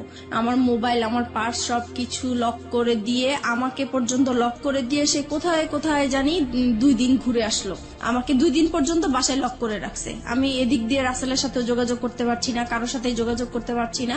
পরে 2 দিন পরে আমি বললাম যে আজকে যদি আমাকে বের হইতে না দেন তাহলে যে কোনো বিপদ আপনার হবে। আর আমার মেয়েটা বলতেছে বাবা বাবা মাকে যেতে দাও, আর মাকে মেরো না, মাকে যেতে দাও, মা যেখানে ভালো লাগে মা সেখানেই চলে যাক, তুমি মাকে আর মেরো না। তো আমার মেয়ের কথা শুনে সে আমাকে ছেড়ে দিল। তারপরে আমার মোবাইল আমার পার্স দিল, আমি চলে আসলাম। চলে আসছি, এই ফাঁকে সে কি করেছে, এই যে 2টা দিন সে যে বাইরে ছিল, সেই 2টা দিন হচ্ছে যে আমি যেই বাসায় ছিলাম সেই বাসায় এসে সে সবকিছু দেখিয়েছে। আমার বাচ্চা আছে, আমার বিয়ে হয়েছে, তার সাথে সবকিছু তাদেরকে দেখিয়ে বলছে যে সে এখন পরকীয়া করে এই লোকটার সাথে এখন থাকতেছে, আপনারা যদি আমাকে হেল্প করেন তাহলে আমি তাদেরকে একসাথে ধরতে চাই। তো আমার যে বাসায় আমি ভাড়া নিয়েছি সেই বাড়িওয়ালার ওই এলাকার কিছু বকাটে ছেলেদেরকে হাতে করেছে। তারপরে হচ্ছে আমি বলতেছে যে ও যখনই আপনার বাসায় আসবে সাথে সাথে আমাকে ফোন দিবেন, আমি চলে আসব। পরে আমি তো বাসায় যাওয়ার পরে সাথে সাথে রাসেলকে ফোন দিলাম যে তাহলে তুমি আসো বিকালে, এসে আমাকে ডিভোর্সের টাকাটা দাও, আমি ওকে ডিভোর্স দিব। তো ও পরে বিকালবেলা আসছে। এই সময় আমার বাড়িওয়ালা কি করছে, আমার হাজবেন্ডকে ফোন দিয়ে দিছে। পরে আমার হাজবেন্ড তো 2 বাচ্চাকে নিয়ে ক্যামেরা নিয়ে চলে আসছে, আমাদের ছবি তুলবে, পেপারে দিবে, এই সেই। তারপরে এই লোকজন আসলো, হুড় হুড় করে আমার বাসায় আসলো। আমি তো পুরা ভয় পেয়ে গেছি। আমি তো তাকে দেখে অবাক যে সে কিভাবে আমার বাসা চিনলো, কিভাবে আসলো। পরে আমাদের 2 জনের মোবাইল ছিল, মোবাইলটা সে হাতে করে নিয়ে গেল, মোবাইল দিল না। তারপরে রাসেলকে সে মারধর করলো। তারপরে বাড়িওয়ালা ছিল, বাড়িওয়ালারা মারধর করলো রাসেলকে, দেন আমাকেও মারধর করলো। পরে আমার মেয়েটা কান্নাকাটি শুরু করলো যে না আমার মাকে মেরো না, আমার মাকে মেরো না। পরে আমাকে মারা বন্ধ করছে। রাসেল কি বলছিল এই মুহূর্তে? পরে রাসেলকে জিজ্ঞেস করতেছে তুমি কি একে ভালোবাসো? পরে রাসেল সেই মুহূর্তে বলতেছে হ্যাঁ আমি ওকে ভালোবাসি। তো বলতেছে যে তুমি জানো না যে ওর হাজবেন্ড আছে, বাচ্চা আছে? পরে রাসেল বললো যে না আমি তো জানি না তার হাজবেন্ড আছে, বাচ্চা আছে, আমি জানি না। এটা কেমন করে হয়, তুমি তার সাথে হাজবেন্ডের মতো ছিলা, তুমি তার দেখেও তো মানুষ বুঝতে পারে যে তার বিয়ে হয়েছে কিনা, বাচ্চা হয়েছে কিনা। পরে বললো যে হ্যাঁ আমি দেখেছি। তখন বলে এই তো তুমি 2 রকম কথা বলতেছো। পরে বলছে যে যাই হোক হয়েছে, আমি এখন ভালোবাসছি, এখন তুমি কি করতে চাও? পরে বলতেছে যে আমি কিছুই করতে চাই না। এখন ওই আমাদের বাড়িওয়ালার লোকেরা বলতেছে তাইলে তোমার সাথে ওর কি বিয়ে হয়েছে? এখন আমি বলতেছি হ্যাঁ আমাদের বিয়ে হয়েছে। কাদের বিয়ে হয়েছে? আপনার এবং রাসেলের? রাসেলের, কারণ আমি এখান থেকে বাঁচার জন্য বলতে চেয়েছি। আপনি বললেন যে রাসেলের সাথে আপনার বিয়ে হয়ে গেছে, মানে আপনার এক একজন এক এক রকমের কথা বলতেছেন, দিকবিদিক হারা যাকে বলে। বলে। জি। তারপর মানে ওই মুহূর্তে কি বলবো, কি বললে বাঁচতে পারবো এটা আসলে বুঝতে পারছি এবং না। সবকিছু হচ্ছে আপনার ছেলে মেয়েদের সামনে। জি। আপনার মেয়ের বয়স কত তখন? আর তখন আমার মেয়ের বয়স 9 বছর। কোন ক্লাসে পড়ে? তখন সে কেজি 1-এ পড়ে। ও তো মোটামুটি বোঝে তাহলে কি হচ্ছে। এবং আপনার ছেলে? আমার ছেলে তখন 2.5 বছরের।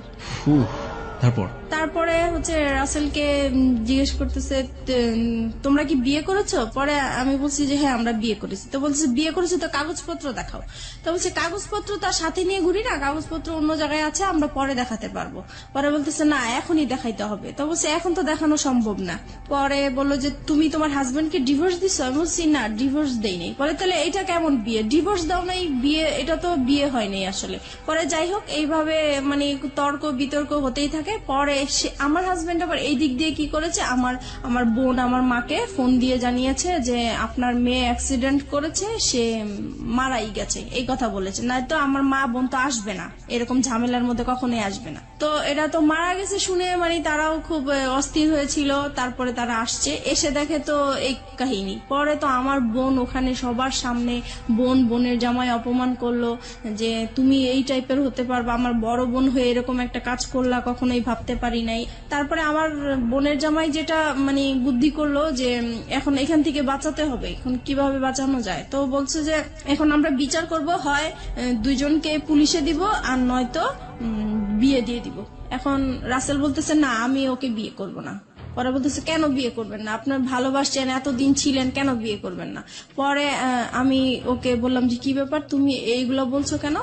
পরে ও আমাকে একপাশে আড়ালে ডেকে বলতেছে দেখো আমার এখান থেকে বাঁচতে হবে, এখান থেকে আমি যদি বাঁচতে পারি তুমিও বাঁচবা, এখানে আমাকে তুমি হেল্প করো, আমাকে যাওয়ার জন্য তুমি হেল্প করো। তারপরে আমি ওর কথা আবারও বিশ্বাস করলাম। তারপরে আমি পরে বলতেছি না আমরা বিয়ে করব না। এখন পরে বলতেছি তাহলে আপনি কি করতে চান? আপনি কি আপনার হাজবেন্ডের কাছে ফিরে যেতে চান? আমি বলছি না আমি ওকে বিয়েও করবো না, আমি হাজবেন্ডের কাছে ফিরে যাব না। বলে তাহলে কোথায় যাবেন? পরে বলছি কোথায় যাবো সেটা আমার ব্যাপার। যাই হোক এইভাবে পরে আমার ছোট বোনের জামাই বলতেছে আচ্ছা আপনারা ওকে কি করবেন করেন, আমি আমার বোনকে নিয়ে যাই, যেহেতু আমি গার্ডিয়ান না, তার মা আছে, তার মা অসুস্থ হয়ে গেছে আসতে পারছে না, আমরা যাই বিচার করি না কেন আমরা বিচার করবো। এইভাবে পরে রাসেলকে নাকি ওরা আড়াল করে, রাসেলকে আবার একটা রুমে ওরা লক করে রাখছে। তারপর কিছুক্ষণ পরে রাসেলকে বলতেছে তোমার অ্যাড্রেস লিখো, তোমার ফোন নাম্বার লিখো, তোমার মা বাবাকে ডাক দাও, তারা আসুক, তারপরে তারা ছুটাই নিয়ে যাক। এখন রাসেলকে অ্যাড্রেস লিখতে বলছে, রাসেল অ্যাড্রেস লিখছে। তো এখন ওরা আবার চালাকি করে বলতেছে কি যে অ্যাড্রেস একবার লিখছে ওকে আরেকবার লিখতে দেন, মানে পরের বারও কি ঠিক লিখে কিনা বা ভুল লিখে কিনা এটার জন্য পরের বারও দেখে যে একই রকম অ্যাড্রেস লিখছে। যাই হোক তারপরে রাসেলকে একটা রুমে লক করে রাখছে। ওই আমাদের বাড়িওয়ালাটা কি করছে, ওই রুমটাতে যে রাসেলের সাথে কি যেন ফিস করে কথা বলার পরে রাসেলকে ছেড়ে দিল। পরে মানে বাড়িওয়ালাটা এসে বলতেছে যে না আসলে ছেলের কোনো দোষ নাই, ছেলে খুব ভালোই ছিল, ছেলেকে ছেড়ে দেন। পরে রাসেলকে ছেড়ে দিল। ছেড়ে দেওয়ার পরে আস্তে আস্তে পরে বাড়িওয়ালা আমার মাথায় আবার হাত টাত বুলিয়ে বলতেছে যাও মা তুমি চলে যাও, এইভাবে তুমি বাচ্চাদেরকে ছেড়ে আসছো, তোমার লাইফ তো চলেই গেছে, এখন বাচ্চাদের জীবন, বাচ্চাদের দিকে তাকিয়ে হলেও তুমি এরকম স্বামী সংসার করতেই হবে তোমার। পরে যাই হোক আমার বোনের জামাই আমাকে নিয়ে আসলো, বাচ্চা দুইটা ওর বাবার সাথে চলে গেল আর রাসেল তো আগেই বের হয়ে গেল। তারপরে আমি আমার মার বাসায় চলে আসলাম। এখন মার বাসায় আসার পরে আমি রাসেলকে ফোন দিলাম, পরপরই আমি রাসেলকে ফোন দিলাম যে দেখো তুমি এরকম কেন করলা, ওখানে তুমি আমাকে চিনোই না, এই না সেই না। তখন সে মানে খুব রাগী হয়ে আমাকে বলতেছে যে দেখো আমি তোমার সাথে এতদিন সম্পর্ক করছি, আমি তোমাকে সত্যিই ভালোবাসছিলাম, কিন্তু তোমার জন্য আমি এত বড় অপমান হবো আমি কখনোই কল্পনা করতে পারি নাই। আজ পর্যন্ত আমার মা আমাকে তুই করেও বলে নাই, মারবে তো দূরের কথা, আর সেইখানে আমি তোমার জন্য রাস্তার মানুষের কাছে মার খেয়েছি, বকা খেয়েছি। আমি আর তোমার সাথে কোনো রকমই সম্পর্ক করব না, তুমি তোমার মতো চলো, আমি আমার মতো চলি। তো আমি বলছি দেখো এখন তোমার জন্য আমি রাস্তায় বের হয়েছি, আজকে আমার ঘর ছাড়লাম, সন্তান ছাড়লাম, তাহলে এখন আমি কোথায় যাব? বলতেছি তুমি কোথায় যাবা, কি করবে, একান্তই তোমার ব্যাপার, আমি আর তোমার সাথে নাই। আপনি এগেইন এই সেন্টেন্সটা রিপিট করেন, আপনি কি বললেন? তোমার জন্য? বলতেছি তোমার জন্য আমি ঘর ছাড়লাম, সংসার ছাড়লাম, সন্তানদেরকে ছেড়ে তোমার আশায় আমি রাস্তায় বের হলাম, এখন তুমি বলতেছো যে তুমি আমাকে চিনো না, আমার দায়িত্ব নিবা না, তাহলে আমি এখন কোথায় যাব? আমরা এই সেন্টেন্সটা এখানে দুইবার বলেছি প্রিয় শ্রোতা। This is a very important sentence of this কি বলা যেতে পারে রিভিল অফ ট্রুথ, আমরা ফিরে যেতে চাই আপনার কাছে আবারও, বলুন। হ্যাঁ, তারপর? তারপরে সে বলতেছে না আমার পক্ষে আর তোমাকে নিয়ে এগিয়ে যাওয়াটা সম্ভব না। তো বলছি যে দেখো যাই কিছু হয়েছে না কেন এটা সব মানুষ করেছে, আমার কাছ থেকে তো তুমি কোনো খারাপ আচরণ পাওনি এই পর্যন্ত। বলছে না পাইনি। আমি কই, তাহলে তুমি কেন এরকম করতেছো আমাকে? বলে আমি এত কিছু জানি না, আমি এই কথাটাই শুধু বলবো তোমাকে যে তোমার সাথে আমার আজীবন একটা সম্পর্ক থাকবে, আজীবন কথা হবে, কিন্তু কোনোদিন দেখা হবে না। তোমার কোনো যদি বিপদ হয়, তোমার টাকা পয়সা লাগে, আমি তোমাকে সেই দিকে হেল্প করব, কিন্তু তোমার সাথে আর এখন পর্যন্ত আমি আর কোনো সম্পর্ক রাখতে চাই না, ভালোবাসার কোনো সম্পর্ক রাখতে চাই না, একটা ফ্রেন্ডশিপ হিসাবে যতটুকু করার আমি করব। তারপরে যাই হোক সেই ফোনটা রেখে দিল, আমি আর তাকে ফোন টোন দেই নাই। আমার মন খুব খারাপ। এইদিকে মা আমাকে প্রচুর গালাগালি করতেছে, আমার ছোট বোন আমাকে গালাগালি করতেছে, আমার খুবই খারাপ লাগতেছে। শুধু মনে হচ্ছে যে আমার এখন মরে যাওয়াই উচিত, এছাড়া আর কিছু করা উচিত না। কিন্তু কি আর করবো বুঝতেছি না। একদিন পরে আমি তাকে আবার ফোন দেই, রাসেলকে ফোন দেই, খুব কান্নাকাটি করে আমি তাকে বলতেছি দেখো যেভাবেই হোক তুমি আমাকে ভুল বুঝো না, তুমি এখন আমি কি করবো, আমি তোমাকে ছাড়া বাঁচবো না, তোমাকে এত ভালোবেসে ফেলছি, আমি তোমাকে ভুলতেও পারছি না, ভোলা সম্ভব না, আমি এখন কি করব, তুমি একটা উপায় আমাকে দাও, তুমি যেভাবেই হোক তুমি একটা কিছু করো। আর বলতেছে না আমি আর কোনো মতেই তোমার সাথে সম্পর্ক কন্টিনিউ করতে চাই না। অনেক বুঝিয়েছি, সে কোনোভাবেই কিছু করবে না। যাই হোক আমি পরে কি করব, বাসায় এইভাবেই আসি। মা আমাকে বলতেছে যে তুমি এখন আমার ঘর থেকে বের হয়ে যাও, তোমার মতো মেয়ে আমার দরকার নাই, যেখানে আমাদের এই এলাকার মধ্যে কোনোদিন কেউ একটা খারাপ কথা বলতে পারে নাই। আজকে তোমার জন্য এলাকা তোমার হাজবেন্ড যখন আইসা বলছে যে তুমি মারা গেছো, আমি রাস্তায় ছিলাম, সেই রাস্তার মধ্যে আমি অজ্ঞান হয়ে পড়ে গেছি, সেখানে মানুষজন জিজ্ঞেস করছে কেন এরকম হয়েছে, সবাই জেনে গেছে, এখন আমি এই মুখ আমি কিভাবে দেখাবো, তোমার জন্য আজকে আমি এত অপমান হলাম, আমি তোমার মতো মেয়ে আমার দরকার নাই, এরকম বললো। পরে এখন আমি ভাবছি কি মার রাগ উঠেছে, হয়তো বা রাগ কমে গেলে পরে ঠিক হয়ে যাবে, কিন্তু না, একদিন দুদিন হয়ে গেল সে আমার সাথে কোনো কথাও বলে না, আমি খেয়েছি কিনা সেটাও জিজ্ঞেস করে না। পরে আমার কাছে খুবই খারাপ লাগলো। পরের দিন সকালবেলা সে কি করলো, আমার যত জিনিসপত্র আছে সবই সে ঘর থেকে বের করে দিল। এখন আমাকেও বলতেছে যে এখন বের হয়ে যাওয়ার জন্য। পরে শেষ মুহূর্তে আমি আবার রাসেলকে ফোন দিলাম যে দেখো আমি তো মার বাসায় আশ্রয় নিলাম, এখন মাও আমাকে বের করে দিচ্ছে, এখন আমি কি করব? বলে তুমি কি করবে এটা তোমার ব্যাপার, তুমি আজকের পর থেকে আমাকে আর ফোন দিবা না। তারপরে এইভাবে এখন আমি কি করব, পরে শেষ পর্যন্ত আমি আমার হাজবেন্ডকে ফোন দিলাম। এখন চিন্তা করলাম যে আমার তো আর কোথাও যাওয়ার জায়গা নাই, এখন আমার সেইখানে ছাড়া আর কোথাও যাওয়ার জায়গা নাই, কি করব এখন? পরে ওকে ফোন দিলাম, ও বলতেছে যে তুমি এখন কি করতে চাও? এখন বলছি যে আমি আপনার সংসারে ফিরে যেতে চাই। বলছে যে ঠিক আছে তাহলে আসো, তোমার জন্য তো আমার রাস্তা সবসময় খোলা। তখন আমি বলছি যে একটা শর্ত আছে। বলতেছি কি শর্ত? আমি বলছি কি আপনার সাথে আমি মানে যাব, আবার নতুন করে সংসার করব, ঠিক আছে, কিন্তু আমি আপনার সাথে কোনো স্বামী স্ত্রী সম্পর্ক রাখতে পারবো না। পরে বলছি এটা কেমন কথা, মানে হাজবেন্ড ওয়াইফ থাকবো, সবাই জানবে, অথচ তোমার আর আমার মাঝে স্বামী স্ত্রী কোনো সম্পর্কই থাকবে না, এটা তো হবে না। পরে আমি বলছি না, এটা যদি মেনে নেন তাহলে আমি আপনার সংসারে ফিরে যাবো, নাহলে যাবো না। পরে সে বললো যে ঠিক আছে আমি রাজি। এখন সে হুট করে রাজি হয়ে গেল। যাই হোক আমি যে উকিলের কাছে গিয়েছিলাম ডিভোর্সের জন্য, সেখানে যে আবার ক্যান্সেল করলাম, দুইজনে গেলাম, পরামর্শ নিলাম। উকিল বলল যে তোমরা ভালো হয়ে চলো, যে কোনো বিপদ হলে আমাকে আবার ফোন দিও। এত কিছুর পরও আপনার হাজবেন্ড আপনাকে মানলো, মেনে নিল। এবং এই মেনে নেওয়াটাকে আপনি ওই মুহূর্তে কি হিসেবে দেখেছেন? ওই মুহূর্তে দেখেছি যে না আসলে সেই ভালো, আমি যত অন্যায় করেছি কিন্তু সে তো আমাকে মেনে এবং নিয়েছে। আপনি এমন একটা কন্ডিশন তাকে দিলেন যেটা কোনো হাজবেন্ডই কখনোই মানবে না, আপনি সেই কন্ডিশনও সে মেনে নিল এত কিছুর পরে। জি। তারপরে গেলাম। তারপরে যাওয়ার পর থেকে এখন যেটা হয়েছে যে আগে আমি যত তার কাছ থেকে অবহেলা, অত্যাচার, টর্চারিং যা পেয়েছি, এখন দ্বিগুণ সে বেড়ে গেল। এখন সে কথায় কথায় আমাকে বলে এতদিন তো তুই বেটা নিয়েছিলি, এখন কেন এই সেই, মানে বিভিন্ন টাইপের খারাপ ভাষায় গালাগালি করে। তারপরে খুব মারধর, আবারও সেই রকম মারধর। আমার মেয়েটা তখন তো বড় হয়ে গেছে, আমি আমার বাচ্চাদেরকে নিয়ে আলাদা ঘুমাই, সে আলাদা রুমে ঘুমায়। তো সেই মুহূর্তে আমার বাচ্চাদের সামনে এসে সে আমাকে খুব জোর জবরদস্ত করে, সে আমাকে খুব মারধর করে, আবারও সেই আগের মতো মারামারি। রুম কয়টা ছিল আপনাদের? একটাই রুম? না, আমাদের রুম ছিল 4টা। বাসা যে বাসায় ভাড়া থাকতেন সে বাসায় 4টা রুম? আপনাদের পার্সোনাল রুম কয়টা টোটাল? আমাদের পার্সোনাল রুম তো একটাই, মানে ওই রুমের মধ্যেই বাচ্চা কাচ্চা এবং আপনারা থাকতেন? না, আমি আমার বাচ্চাদেরকে নিয়ে থাকতাম আর ও আলাদা রুমে থাকতো। তার মানে দুটো রুম ছিল আপনাদের? জি। তাহলে এই যে এই কাজগুলো যখন হয় বা এরকম যখন, তখন বাচ্চা কাচ্চাদের সামনে মারধর কেন করবে, বা বাচ্চা কাচ্চাদের সামনেই কেন এই ডিমান্ড গুলো আসবে? সে মানে আমাকে বলতো তার রুমে যাওয়ার জন্য, আমি যেতাম না, তাই তখন আপনার রুমে চলে আসতো? আমার রুমে চলে আসতো। তারপর তারপরে যেটা হয়েছে মানে এরকম জোর করতো, একটা সময় আমার বাচ্চারা জাগনা থাকতো তারপরেও সে জোর জবরদস্তি করতো। আমি তাকে এত বলতাম যে দেখেন আমার বাচ্চাগুলো আছে, ওরা তো বুঝতেছে, কেন আপনি ওদের সামনে এরকম করতেছেন? বলতেছে তুই তো খারাপ হয়ে গেছিস, তুই যে খারাপ এটা ওরা জানার দরকার আছে, ওদের বোঝার দরকার আছে, সেই জন্য এরকম করি। তারপরে থেকে কি হতো, আমি রাতে আর ঘুমাতাম না, আমি সারা রাত জেগে থাকতাম। আমার সারাক্ষণ ভয় করতো যে সে কখন আসে, কখন মারধর করে, তাই ঘুমাতাম না। এক সময় সে আমার বালিশ, আমার কাঁথা এগুলো নিয়ে যেত যেন আমি ঘুমাতে না পারতাম। সে মানে ফ্যান বন্ধ করে রাখতো, লাইট জ্বালায় আপনি এরকম রাখতো। ক্রেজি কেন হয়ে গেলেন? আপনি স্বামী হিসেবে তাকে মানছেন, স্বামীর অধিকার তাকে দিচ্ছেন না কেন? কারণ দিচ্ছি না, আমার শুধুই এটা মনে হচ্ছে যে তার জন্যই আমি আমার রাসেলকে হারালাম। সেই মুহূর্তে রাসেলকে মানে ভুলতে পারছি না, রাসেলের জন্য আমার খুব কষ্ট হচ্ছে। যেখানে প্রত্যেক দিন আমি রাসেলের সাথে দেখা হয়, একদিন দেখা না হলে আমার খুব কষ্ট হয়। সেই মুহূর্তে তার সাথে আমার কথা হচ্ছে না, দেখা হচ্ছে না, আর সে মানে রাসেল আমার সাথে এরকম বিহেভ করলো একমাত্র তার জন্যই, এটা মনে হয়েছিল আমার তখন সেই মুহূর্তে।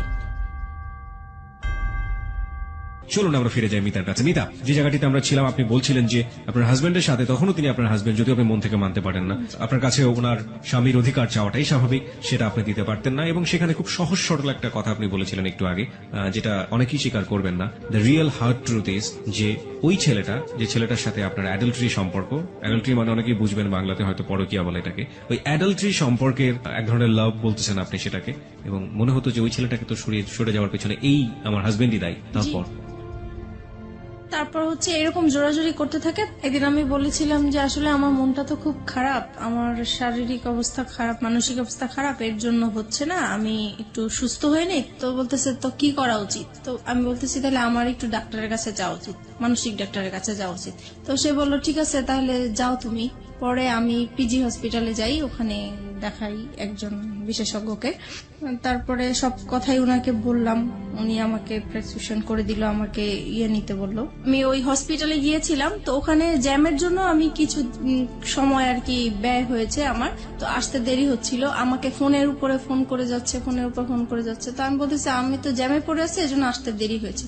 পরে যাই হোক বাসায় আসলাম, আসার পরে সে কি করলো, আমাকে টেনে নিয়ে অন্য একটা তার রুমে নিয়ে গেল, নিয়ে যে আমার মানে কাপড় চোপড় যা আছে সব খুলে আমাকে চেক করতে লাগলো। তো আমি বললাম কি ব্যাপার, আপনি এরকম করছেন কেন? বলতেছে তুই এত দেরি করলি কেন, নিশ্চয়ই তুই কারোর সাথে কিছু করে আসছিস, সেটাই আমি চেক করছি। তখন এইভাবে আর কি পরে আরো অশান্তি, সেই দিন আমাকে খুব মারধর করলো। পরে আমি চিন্তা করলাম যে না আমি আর থাকবো না, কিন্তু থাকবো না তো কোথায় যাব বুঝতেছি না। পরে সেদিন রাতে আবার সে কোথায় জানি ছিল, বাসায় আসা নেই। পরে সেদিন রাতে আমি আবার মনে হলো যে আমি একটু রাসেলকে ফোন দিই, একটু ট্রাই করে দেখি আমার। পরে আমার কাছে একটা ফোন ছিল, আমি লুকিয়ে রাখছিলাম ওইটা, আমার তো এমনিতে ফোন টোন সব নিয়ে গেছে।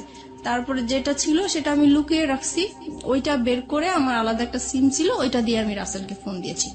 পরে ফোন দেওয়ার পরে রাসেল কি করলো, মানে খুব কান্নাকাটি, মানে কান্না কান্না কণ্ঠে সে আমার সাথে কথা বললো, আর আমি তো কান্না করতেছি। পরে আমি বলতেছি যে কি ব্যাপার, কেমন আছো? তো সে বলতেছে যে আমি তো ভালো নাই, তোমাকে ছাড়া আমি কিভাবে ভালো থাকবো? তো এটা শুনে আমার আরো বেশি কান্না বলে, কারণ তার প্রতি এখনো আমার ভালোবাসা আছে। তো আমি বলছি কি ব্যাপার, তুমি এরকম কথা বলছো কেন? তোমার জন্যই তো আজকে আমি এখানে চলে আসছি, তুমি কেন এই ধরনের কথা বলতেছো? বলে যে আমি তো তখন বুঝতে পারি নাই, তুমি চলে গেলে আমার এতটা কষ্ট হবে, আমি আসলেই খুব কষ্টে আছি। তো বলছি দেখো আমিও তো কষ্টে আছি, আগে যেরকম যন্ত্রণা করতো তার চাইতে এখন আরো বেশি বেড়ে গেছে, তাই আমি থাকতে পারছি না। পরে বলতেছে তাহলে তুমি এক কাজ করো, তুমি আর একটা মাস থাকো, একটা মাস পরে আমি তোমাকে যে কোনো একটা কিছু করব। তো আমি বলছি দেখো আমার কাছে, আমি যদি একটা মাস থাকি তাহলে আমার এখানে লাশ বের হবে, আমি আর থাকবো না, ও যেভাবে আমাকে টর্চার করতেছে। পরে বলতেছে তাহলে তুমি কি করতে চাও? এখন আমি বলছি কি দেখো আমি ওকে আজকেই বের হয়ে যেতে চাই, বের হয়ে ওকে আমি একটা ডিভোর্স দিয়ে দিব সাথে সাথেই। তারপরে আমি কারো কাছে ধরো এক মাস, তুমি যেহেতু সময় নিতে চাচ্ছ, এক মাস আমি কোথাও আশ্রয় নিব, তারপরে তুমি যেটা করবে আমি সেটাই প্রস্তুত থাকবো। পরে বলতেছে যে ঠিক আছে তাহলে তুমি যেটাই করো ভেবে চিন্তে করো। পরে আমি কি করলাম, পরে আমি এখন বের হয়ে যাব। পরের দিন চিন্তা করছি, কাপড় চোপড় নিয়েছি, মানে পরেছি।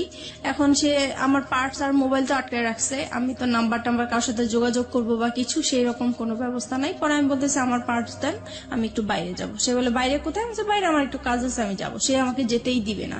পরে এটা নিয়ে অনেক মারধর হইলো।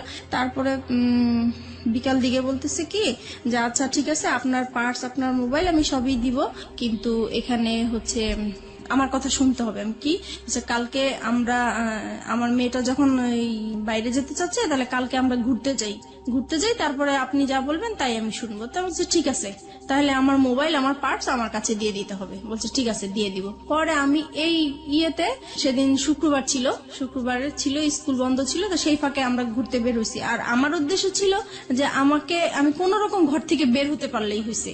এই পরে আমি ওদের সাথে এর জন্য রাজি হয়েছি যাওয়ার জন্য। পরে আমি যখন বাইরে বের হওয়ার পরে কিছু দূর আসার পরে আমি বলতেছি আপনারা আপনাদের মতো যান, আমি আমার মতো যাই। সে তো এই খেপে গেছে, কি ব্যাপার, মানে কি বলতে চাচ্ছ? আমি আর আপনাদের সাথে যাব না। কোথায় যাব? আমি আমার মতো যাব। কোথায় যাব? আমি যেখানেই যাই, আমি আপনার সাথে আর যাবো না, আপনার সাথে থাকবো না। এই বলার পরে সে রাস্তা তো তখন জুমাবার ছিল, শুক্রবার, সবাই নামাজ পড়ে আসতেছে। এই সময় আমাকে রাস্তার মধ্যে অনেক মারধর করলো। আর রাস্তার মানুষ নামাজ পড়ে যাচ্ছে, সবাইকে আমি মানে এত কান্নাকাটি করে বললাম যে আমাকে একটু হেল্প করেন, কেউ আমার দিকে মানে সাহায্যের হাত বাড়িয়ে দিল না। সবাই শুধু বললো যে আপনারা স্বামী স্ত্রী ঝগড়া করছেন, বাসায় যে করেন, এটা বাহিরে নিয়ে আসেন না, মানুষ খারাপ বলছে। কিন্তু আমি যে বাসায় কতটা অত্যাচার হচ্ছি সেটা তো মানুষ বুঝতেছে না। আমি বলার চেষ্টা করতেছি, কেউ আমাকে মানে হেল্প করতে চাচ্ছে না। যাই হোক, তারপরে পরে আমি বললাম যে ঠিক আছে, আমি আসলে যাচ্ছি আমার অ্যাডভোকেটের কাছে, আমাকে যেতে দেন।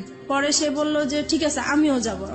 তো চলেন যাই। পরে রাজি হলো, পরে রিক্সা নিল, আমরা রিক্সার মধ্যে উঠলাম। পরে রাস্তায় যে সার্জন থাকে, আমি হঠাৎ করে সার্জনকে দেখে রিক্সা থেকে নেমে গেলাম। পরে আমি সার্জনকে বললাম যে আপনি আমাকে একটু হেল্প করতে পারেন? তো বলে কি বিষয়? অবশ্যই আমার হাজবেন্ড ওয়াইফের একটু ঝগড়া চলছে, আমি আসলে ওর সংসার করতে চাচ্ছি না, কিন্তু আমাকে ঘর থেকে বের হতে দিচ্ছে না, আমাকে ডিভোর্সও দিতে দিচ্ছে না।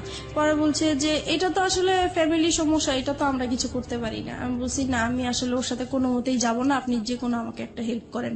পরে ওনারা সেটা হচ্ছে রামপুরা থানার এরিয়াতে, তখন সে থানায় ফোন দিয়েছে। পরে থানা থেকে গাড়ি আসছে, পরে আমাকে নিয়ে গেছে থানায়। পরে থানায় যাওয়ার পরে আমার বাচ্চারাও আমার সাথে ছিল।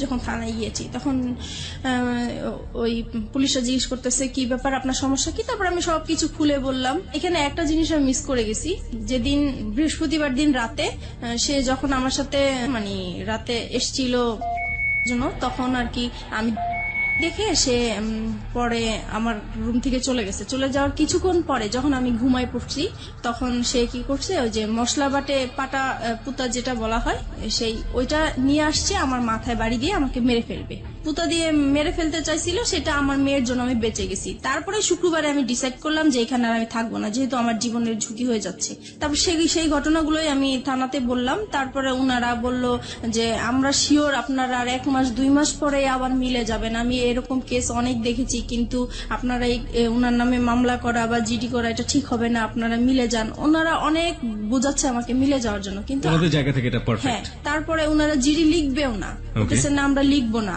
পরে যাই হোক অনেক কিছু বললাম আমি, তারপরে জিডিটা লিখলো। লেখার পরে পরে আমাকে বলতেছে যে আপনি এখন কোথায় যাবেন?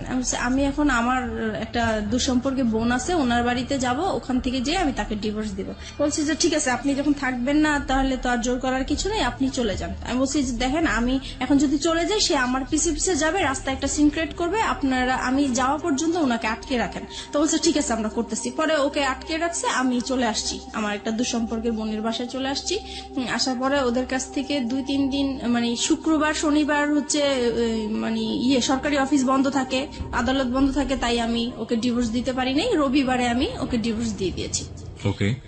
তারপর ডিভোর্স দেওয়ার পরে আমি পরে রাসেলকে জানিয়েছি যে দেখো আমি ওকে ডিভোর্স দিয়েছি, আমি চলে আসছি। পরে বলছে ঠিক আছে, তাহলে তুমি এখন কি করতে চাও? তুমি যদি এখন ঢাকায় থাকো তাহলে তো তোমাকে ধরে নিয়ে আবার, আর ডিভোর্সের বিষয়টা আমাকে উকিল বলেছে যে 3 মাসের মধ্যে যদি আপনাদের আবার মিল হয়ে যায় তাহলে এই ডিভোর্সটা ক্যান্সেল হয়ে যাবে, আর 3 মাসের পরে যদি কিছু হয় তাহলে ডিভোর্সটা সম্পূর্ণ হবে। তাই এখন চিন্তা করতেছি যে 3 মাস আমাকে অন্তত ওর কাছ থেকে দূরে থাকতে হবে, কি করা যায় এখন। পরে আমি রাসেলকে বললাম যে দেখো, আমি তো আমার এরকম আপন মার সাথে একবার দেখা করেছিলাম, সে বলেছে যে কোনো সময় যদি আমার কাছে আসতে চাও, তুমি একটা অ্যাড্রেস দিয়েছিল, সেই অ্যাড্রেসটা আমার মনে আছে, আমি তো ওইখানে যাবো। তো বলছে ঠিক আছে যাও, আর তোমার মার সাথেও দেখা করে আসো, ভালোই হবে বিষয়টা। তো আমার মার বাড়ি আর দাদা বাড়ি কাছাকাছি ছিল, কিন্তু দাদা বাড়ি আমি যাই নাই, কারণ হচ্ছে যে আমার প্রত্যেকটা কাগজপত্রের মধ্যে আমার দাদা বাড়ির অ্যাড্রেস ছিল। সে আমার হাজবেন্ড ভালো করেই জানে যে ওই অ্যাড্রেস অ্যাড্রেসটা। আমার চিন্তা ছিল ওখানে গেলে আমাকে খুঁজে বের করে ফেলবে, এরকম কিছু মনে হয়েছিল আমার কাছে। সেজন্য আমি আমার দাদা বাড়ি যাইনি, আমার নানা বাড়িটা খুঁজে বের করছি। খুঁজে বের করার পরে গিয়েছি ওখানে। সবাই আমাকে প্রায় অনেক বছর পরে আমাকে দেখেছে, সবাই ছোট দেখেছে, কেউ চিনতেও পারে নাই। যাই হোক, পরিচয় দেওয়ার পরে সবাই খুব কান্নাকাটি করলো, এত বছর পরে তোমাকে দেখলাম, আমরা আশাও করি নাই। ওখানে ছিলাম, ভালোই ছিলাম কিছুদিন। হঠাৎ করে সে আমাকে মানে কিভাবে জানি জানতে পারলো আমি ওখানে আছি। তারপরে সে আমার নানা বাড়িতে আমাকে খুঁজতে গেল। পরে মানে আপনার হাজবেন্ডের নাম কি ছিল? আমার হাজবেন্ড নাম জামান ছিল। জামান, মানে জামানই খোঁজটা পেল, রাইট? ওকে, তারপরে সে আমার মামা বাড়ি গেল। যাওয়ার পরে ওখানে যে, আর গ্রাম সাইডটা হচ্ছে এরকম যে মেয়েরা স্বামী ছেড়ে অন্য কোথাও চলে যাবে, এটা খুবই একটা খারাপ চোখে দেখে এবং বাতাসের আগে কথা ছড়ায়। জি, right. So we know the situation. Ultimately কি হলো? আলটিমেটলি সে ওখানে যে আমার মামাকে বলল যে আমি অন্য একটা ছেলে হাত ধরে চলে আসছি, এই সেই পুরো ডিটেল কাহিনী যেটা বললো, দ্য রিয়েল স্টোরিটাই বলেছে সে ওখানে। তার ফরে গিয়েছে ব্যাপারটা, কারণ পৃথিবীর কেউ এটা বিলিভ করবে না, এবং মেয়েটার যে আসলে কোনো কারণ থাকতে পারে ওখানে যাওয়ার, সেটাও সে কেউ মানতে চাইবে না, যেমন ভাবে মানতে চাচ্ছে না ফেসবুকের অসংখ্য শ্রোতা। ওই তো গ্রামে সবাই আর কি আমাকে খারাপই বলছে। তারপরে আমার মামা শুধু একটাই বলল যে দেখো, তুমি যদি কোনো না কোনো ভাবে অশান্তি যদি নাই করে থাকো, তাহলে সে এত বছর পরে 2টা বাচ্চা ফেলে কেন বের হবে? বুঝলাম তার অপরাধ আছে। আচ্ছা যাই হোক, তুমি যদি তোমার মা বাবাকে এখানে আমাদের কাছে নিয়ে আসতে পারো আর আমাদের কাছে সরি বলবা, আর এরকম কখনোই এরকম কিছু হবে না, যদি বলো তাহলে আমি তোমার কাছে উঠাই দিব। The big point and the question is, শান্তির জন্য সে রাসেলের হাত ধরেছে। শান্তি কি সে শেষ পর্যন্ত পেয়েছে? আমরা অনুষ্ঠানের শেষের দিকে চলে আসছি ধীরে ধীরে। ওকে ফাইন, আমি রাসেলের প্রসঙ্গে স্ট্রিক্ট থাকতে চাই। রাসেলকে আপনি তো ডিভোর্স দিয়ে দিলেন, তারপরে কি আপনি বললেন যে এবার আমাদের বিয়ে করা উচিত? রাসেলকে হ্যাঁ বলেছি তো। সে তখন বলেছে সে কি বলে? তখন বলেছে যে 3 মাস পার না হলে তো করতে পারবে না। ফাইন, 3 মাস পরে কি হলো?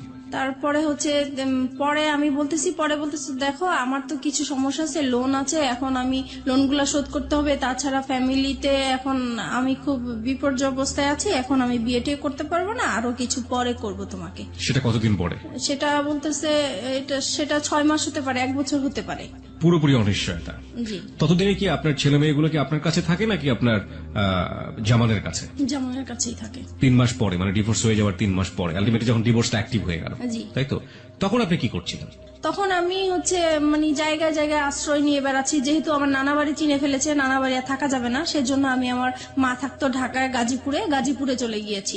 তারপরে গাজীপুরে যাওয়ার পরে ওখানেও সে বের করে ফেলেছে। আর ওখানে একটা ইতিহাস হয়েছে, যেটা হচ্ছে যে আমার মার যে দ্বিতীয় হাজবেন্ড, ওনার সাথে আমার হাজবেন্ডের এক্স হাজবেন্ডের আর কি একটা ভালো সম্পর্ক হয়ে গিয়েছে। আর আমার হাজবেন্ড হচ্ছে তাকে টাকার লোভ দেখিয়েছে যে আপনি যদি ওকে আমার হাতে তুলে দিতে পারেন তাহলে আপনাকে টাকা দিব। আপনার হাতে তুলে, মানে ওর হাতে তুলে দিলে লাভটা কি হবে? ও কি করতে চায় আপনার সঙ্গে? আমার সাথে মানে সে সংসার করবে।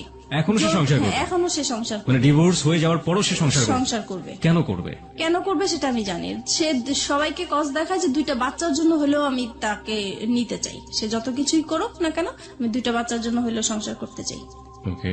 পরে উনি এরকম আর কি। আর তারপরে এই যখন ওনাকে টাকার লোকটা দেখিয়েছে, তারপর থেকে ওই লোকটা আমাকে সবসময় জ্বালাতন করতো, বলতো চলে যাও, তুমি থাকতে পারবে না আমার বাসায়, এই সেই অনেক যন্ত্রণা করতো। পরে একটা সময় আমার আর ওইখানে থাকা হতো না, আমি খুব কষ্ট পেতাম। পরে আমি চিন্তা করলাম যে আমি এখন কোথায় যাব, সবকিছুই তো হারিয়ে ফেললাম, কার কাছে এখন যে আশ্রয় নিতে পারি। তখন আমার মাথায় একটা জিনিস আসলো যে আমি এখন পর্যন্ত আমার বাবার কাছে যাইনি, আমার বাবার আশ্রয়টা বাকি আছে, আমি সেখানে যাব।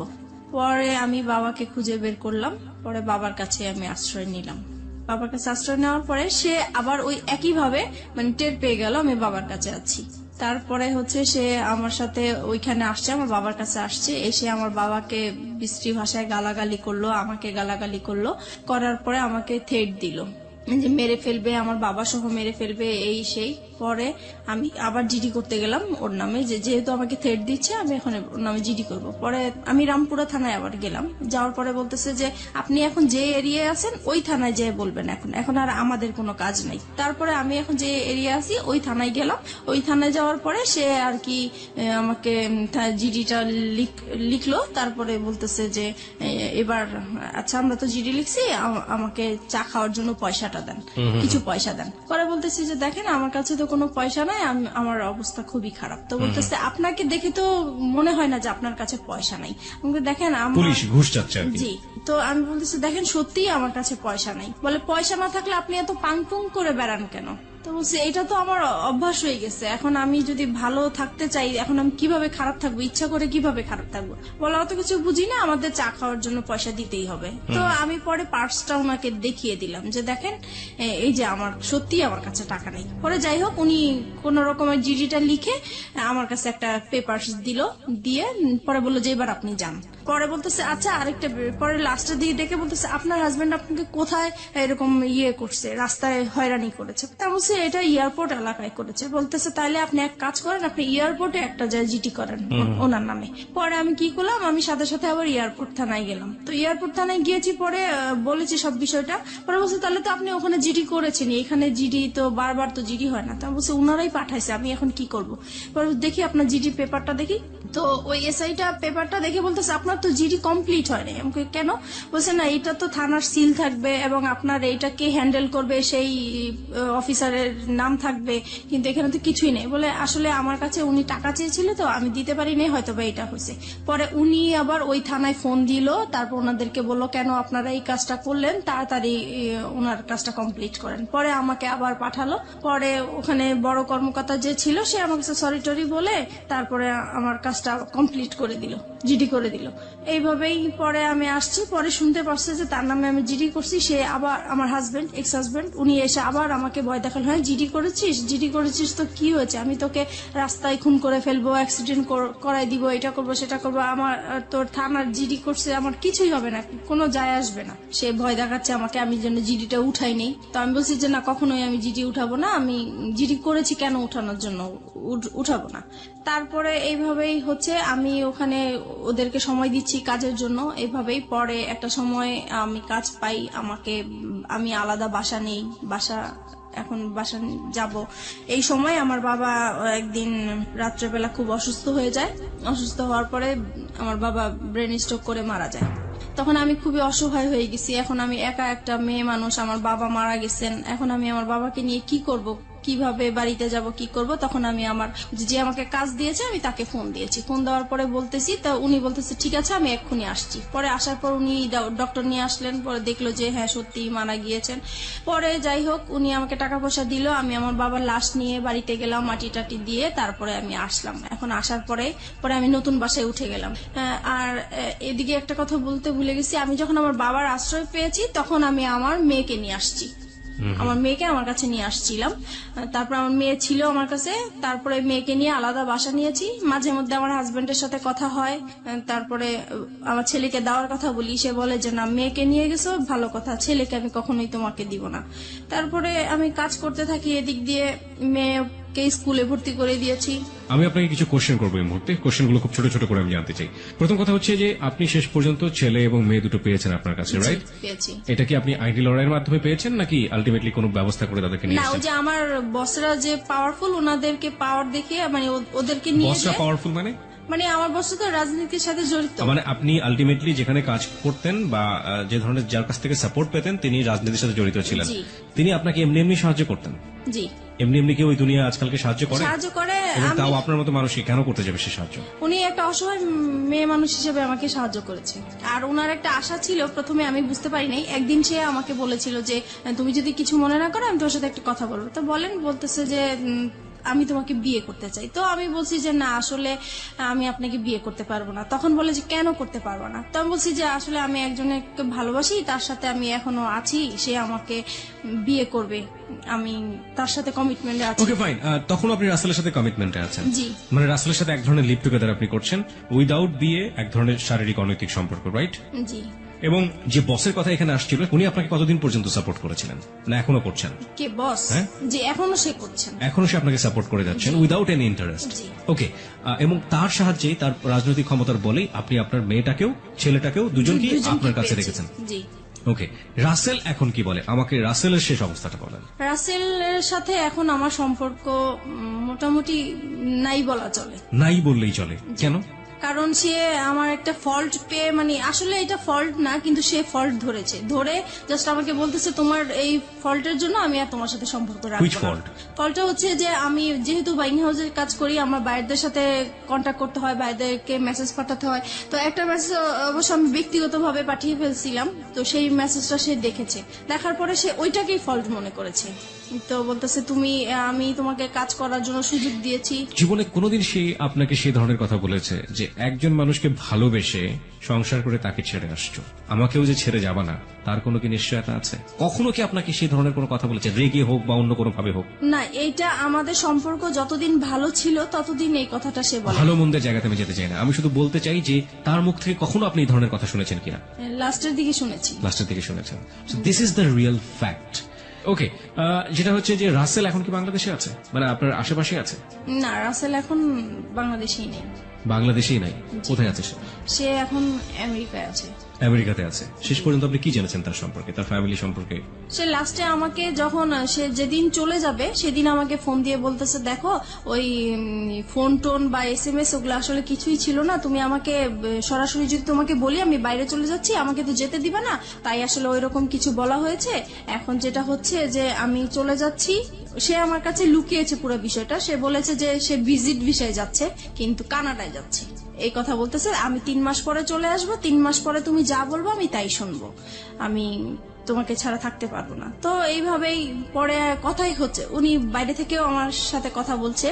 হঠাৎ একদিন আমার কেন জানি মনে হইলো যে সে আর মানে আমার সাথে নাই, কেমন জানি সে আলাদা। বাইরে যাওয়ার পরে একটু ফোন কম করে, তারপরে মাঝখানে সে বলছে যে দেখো তোমাকে বলছি, তুমি যদি কোনো ব্যবস্থা ভালো কিছু পাও, ভালো কোনো অফার পাও, তুমি চলে যাও, আমার আশায় থেকো না। আর যদি আমার আশায় থাকো তাহলে হবে কি হবে না এর কোনো গ্যারান্টি আমি দিতে পারবো না, এখন সবকিছু তোমার উপরে। তো এটা বলার পরে আমার খুব খারাপ লাগছিল। পরে যেভাবেই হোক আমি কোনো না কোনো ভাবেই তার একটা খোঁজ নিয়েছি, তারপর তার বোনের একটা নাম্বারে আমি ফোন দিয়েছি। ফোন দেওয়ার পরে আমি তার ফ্রেন্ড হিসেবে কথা জিজ্ঞেস করতেছি যে রাসেল কোথায়, রাসেলকে তো অনেকদিন ধরে পাচ্ছি না, ফোনে কোথায় গেছে। তখন সে বলল যে আমার ভাই তো আমেরিকায় চলে গেছে। তো আমি বলছি আমেরিকায় কেন হঠাৎ করে চলে গেল? বলে ও তো ওর ওয়াইফের কাছে চলে গেছে। তখন আমি শর্ট হয়ে গেছি কথাটা শুনে। তারপরে আমি বললাম যে ওয়াইফ মানে সে কবে বিয়ে করেছে? বলতেছে সে তো 3 বছর আগে বিয়ে করেছে। তো বললাম ওনার ওয়াইফের নাম কি? তখন যেই নামটা বললো সেই নামটাতে আমি আগে থেকেই পরিচিত, কারণ আমাকে বলেছে এই নামের মেয়ের সাথে ও প্রেম করেছে, দেন ওদের ব্রেকআপ হয়ে গেছে, কিন্তু আসলে ওইটাই ওর ওয়াইফ ছিল। আর যখন ব্রেকআপ হয়ে গেছে তখনই ওর বউ বাইরে চলে গিয়েছিল, সেই টাইমটা সে আমার সাথে পাস করেছে। এখন বুঝতে পারছি যে সে মানে আসলে টাইম পাস করার জন্যই আমার সাথে রিলেশন করা। এত বড় ভুল একজন মানুষ কখন করতে পারে? মানে আমি ঠিক জানি না, ভালোবাসলেই বোধহয় সম্ভব না। লাভ রানস ব্লাইন্ড একটা কথা আছে যে ভালোবাসা হচ্ছে অন্ধ, এবং একটা মানুষকে কতটা অন্ধ করে দিলে একটা মানুষ এই কাজটা আসলে করতে পারে। আমি ওর ভালোবাসার অন্ধ ছিলাম। ও এরকম কিছু কথা বলতো যা আমার কাছে খুবই মানে ভালো লাগতো এবং বিশ্বাসযোগ্য ছিল। আর যেহেতু ওকে আমি বারবার বলেছি আমি এই সমস্যাগুলো আমার হাজবেন্ডের কাছ থেকে পেয়েছি, দেন ও আমাকে মানে সবসময় ফ্রিডম দিত, সবকিছু আমি যা বলতাম তা মেনে নিত See, সবকিছু। this is the fact. এখন আপনি তো বুঝতে পারছেন যে কেন মেনে নিত। জি, কারণ তার ওয়াইফ ছিল, এটা তার জন্য একটা বোনাস ছিল। কিন্তু খুব আমি রূঢ় কখনো ভাষায় যদি বলে বুঝতে দিই। পারিনি, কারণ সে রাতের পর রাত আমার সাথে কথা বলেছে, সে সারাদিন কথা বলেছে, ইভেন কি প্রত্যেক দিন আমরা দেখা করেছি আমার বাসায় এসেছে। আমি কখনো বুঝতেই পারি নাই যে সে ম্যারিড পার্সন হতে পারে। রাইট, ম্যারিড পার্সন না হলেও আপনার জন্য এটা একটা ভুল ছিল। সে আপনাকে বিয়ে করেনি, এটা অবশ্যই। আপনাকে কমিটমেন্ট দিয়েছে, কমিটমেন্ট রাখেনি। This are all fault. Lastly কি অবস্থা বলেন তো আপনি আমাকে? লাস্ট যেটা হচ্ছে এখন সে মানে আমি যে জানতে পেরেছি তার বিষয়গুলো আমি তাকে জানতে দেই নাই, বুঝতে দেই নাই। আমি এখনো তার সাথে কথা বলে যাচ্ছি, এখন আপনি তাকে লাভ করেন? এখনো তাকে লাভ করি এবং আমার মানে এখনো মনে হচ্ছে যে আমি তার জন্য সারা জীবন অপেক্ষা করে যাব, কেন? কারণ তাকে আমি অন্ধের মতো ভালোবাসি। এই জায়গাটায় যদি পাবলিক আপনাকে গালি দেয়, গালমন্দ করে, আমার কিচ্ছু বলার নেই। I will inspire them to be honest.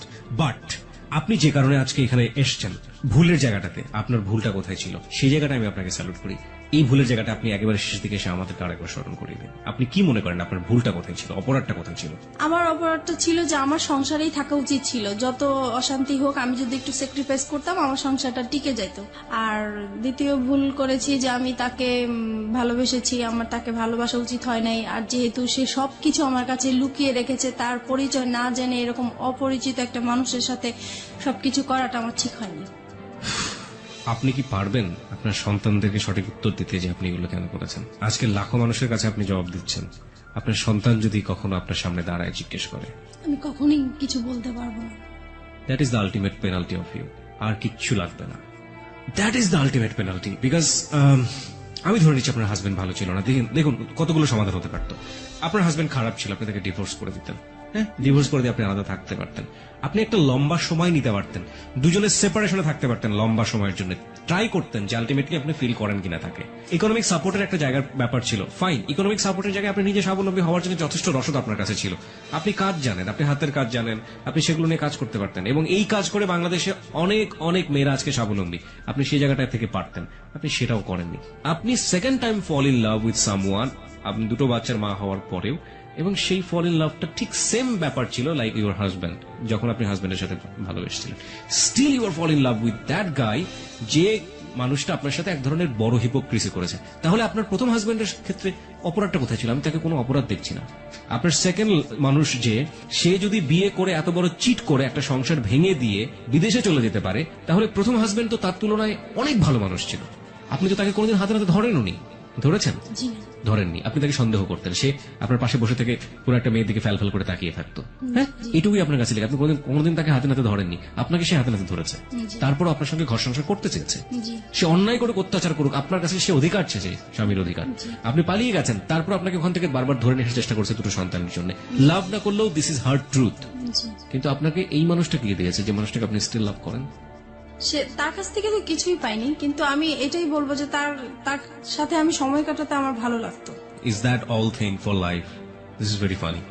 By the way, আপনার জন্য কিছুই বলার নেই, শুধু একটা কথা বলার ছাড়া, সেটা হচ্ছে মিতা, যাই কিছু করেন না কেন, আপনার সন্তানের ভবিষ্যৎ খুবই খুবই গুরুত্বপূর্ণ। আপনার একটা মেয়ে আছে এবং আপনার ছেলে আছে, এবং আপনার বেটার ফিউচার আপনার বেটার ইকোনমিক স্ট্যাটাসের উপর ডিপেন্ড করে, এবং আপনার যে লেখাপড়ার স্ট্যাটাস, সেখান থেকে আসলে খুব বেশি ভালো কিছু করা সম্ভব কিনা আমি জানি না। তবে অবশ্যই সেই দিনের জন্য আপনার প্রিপারেশন নেওয়াটা বেটার, যে যেদিন আপনার মেয়ে আপনার সামনে দাঁড়িয়ে বলবে যে আমার ভবিষ্যৎটা কেন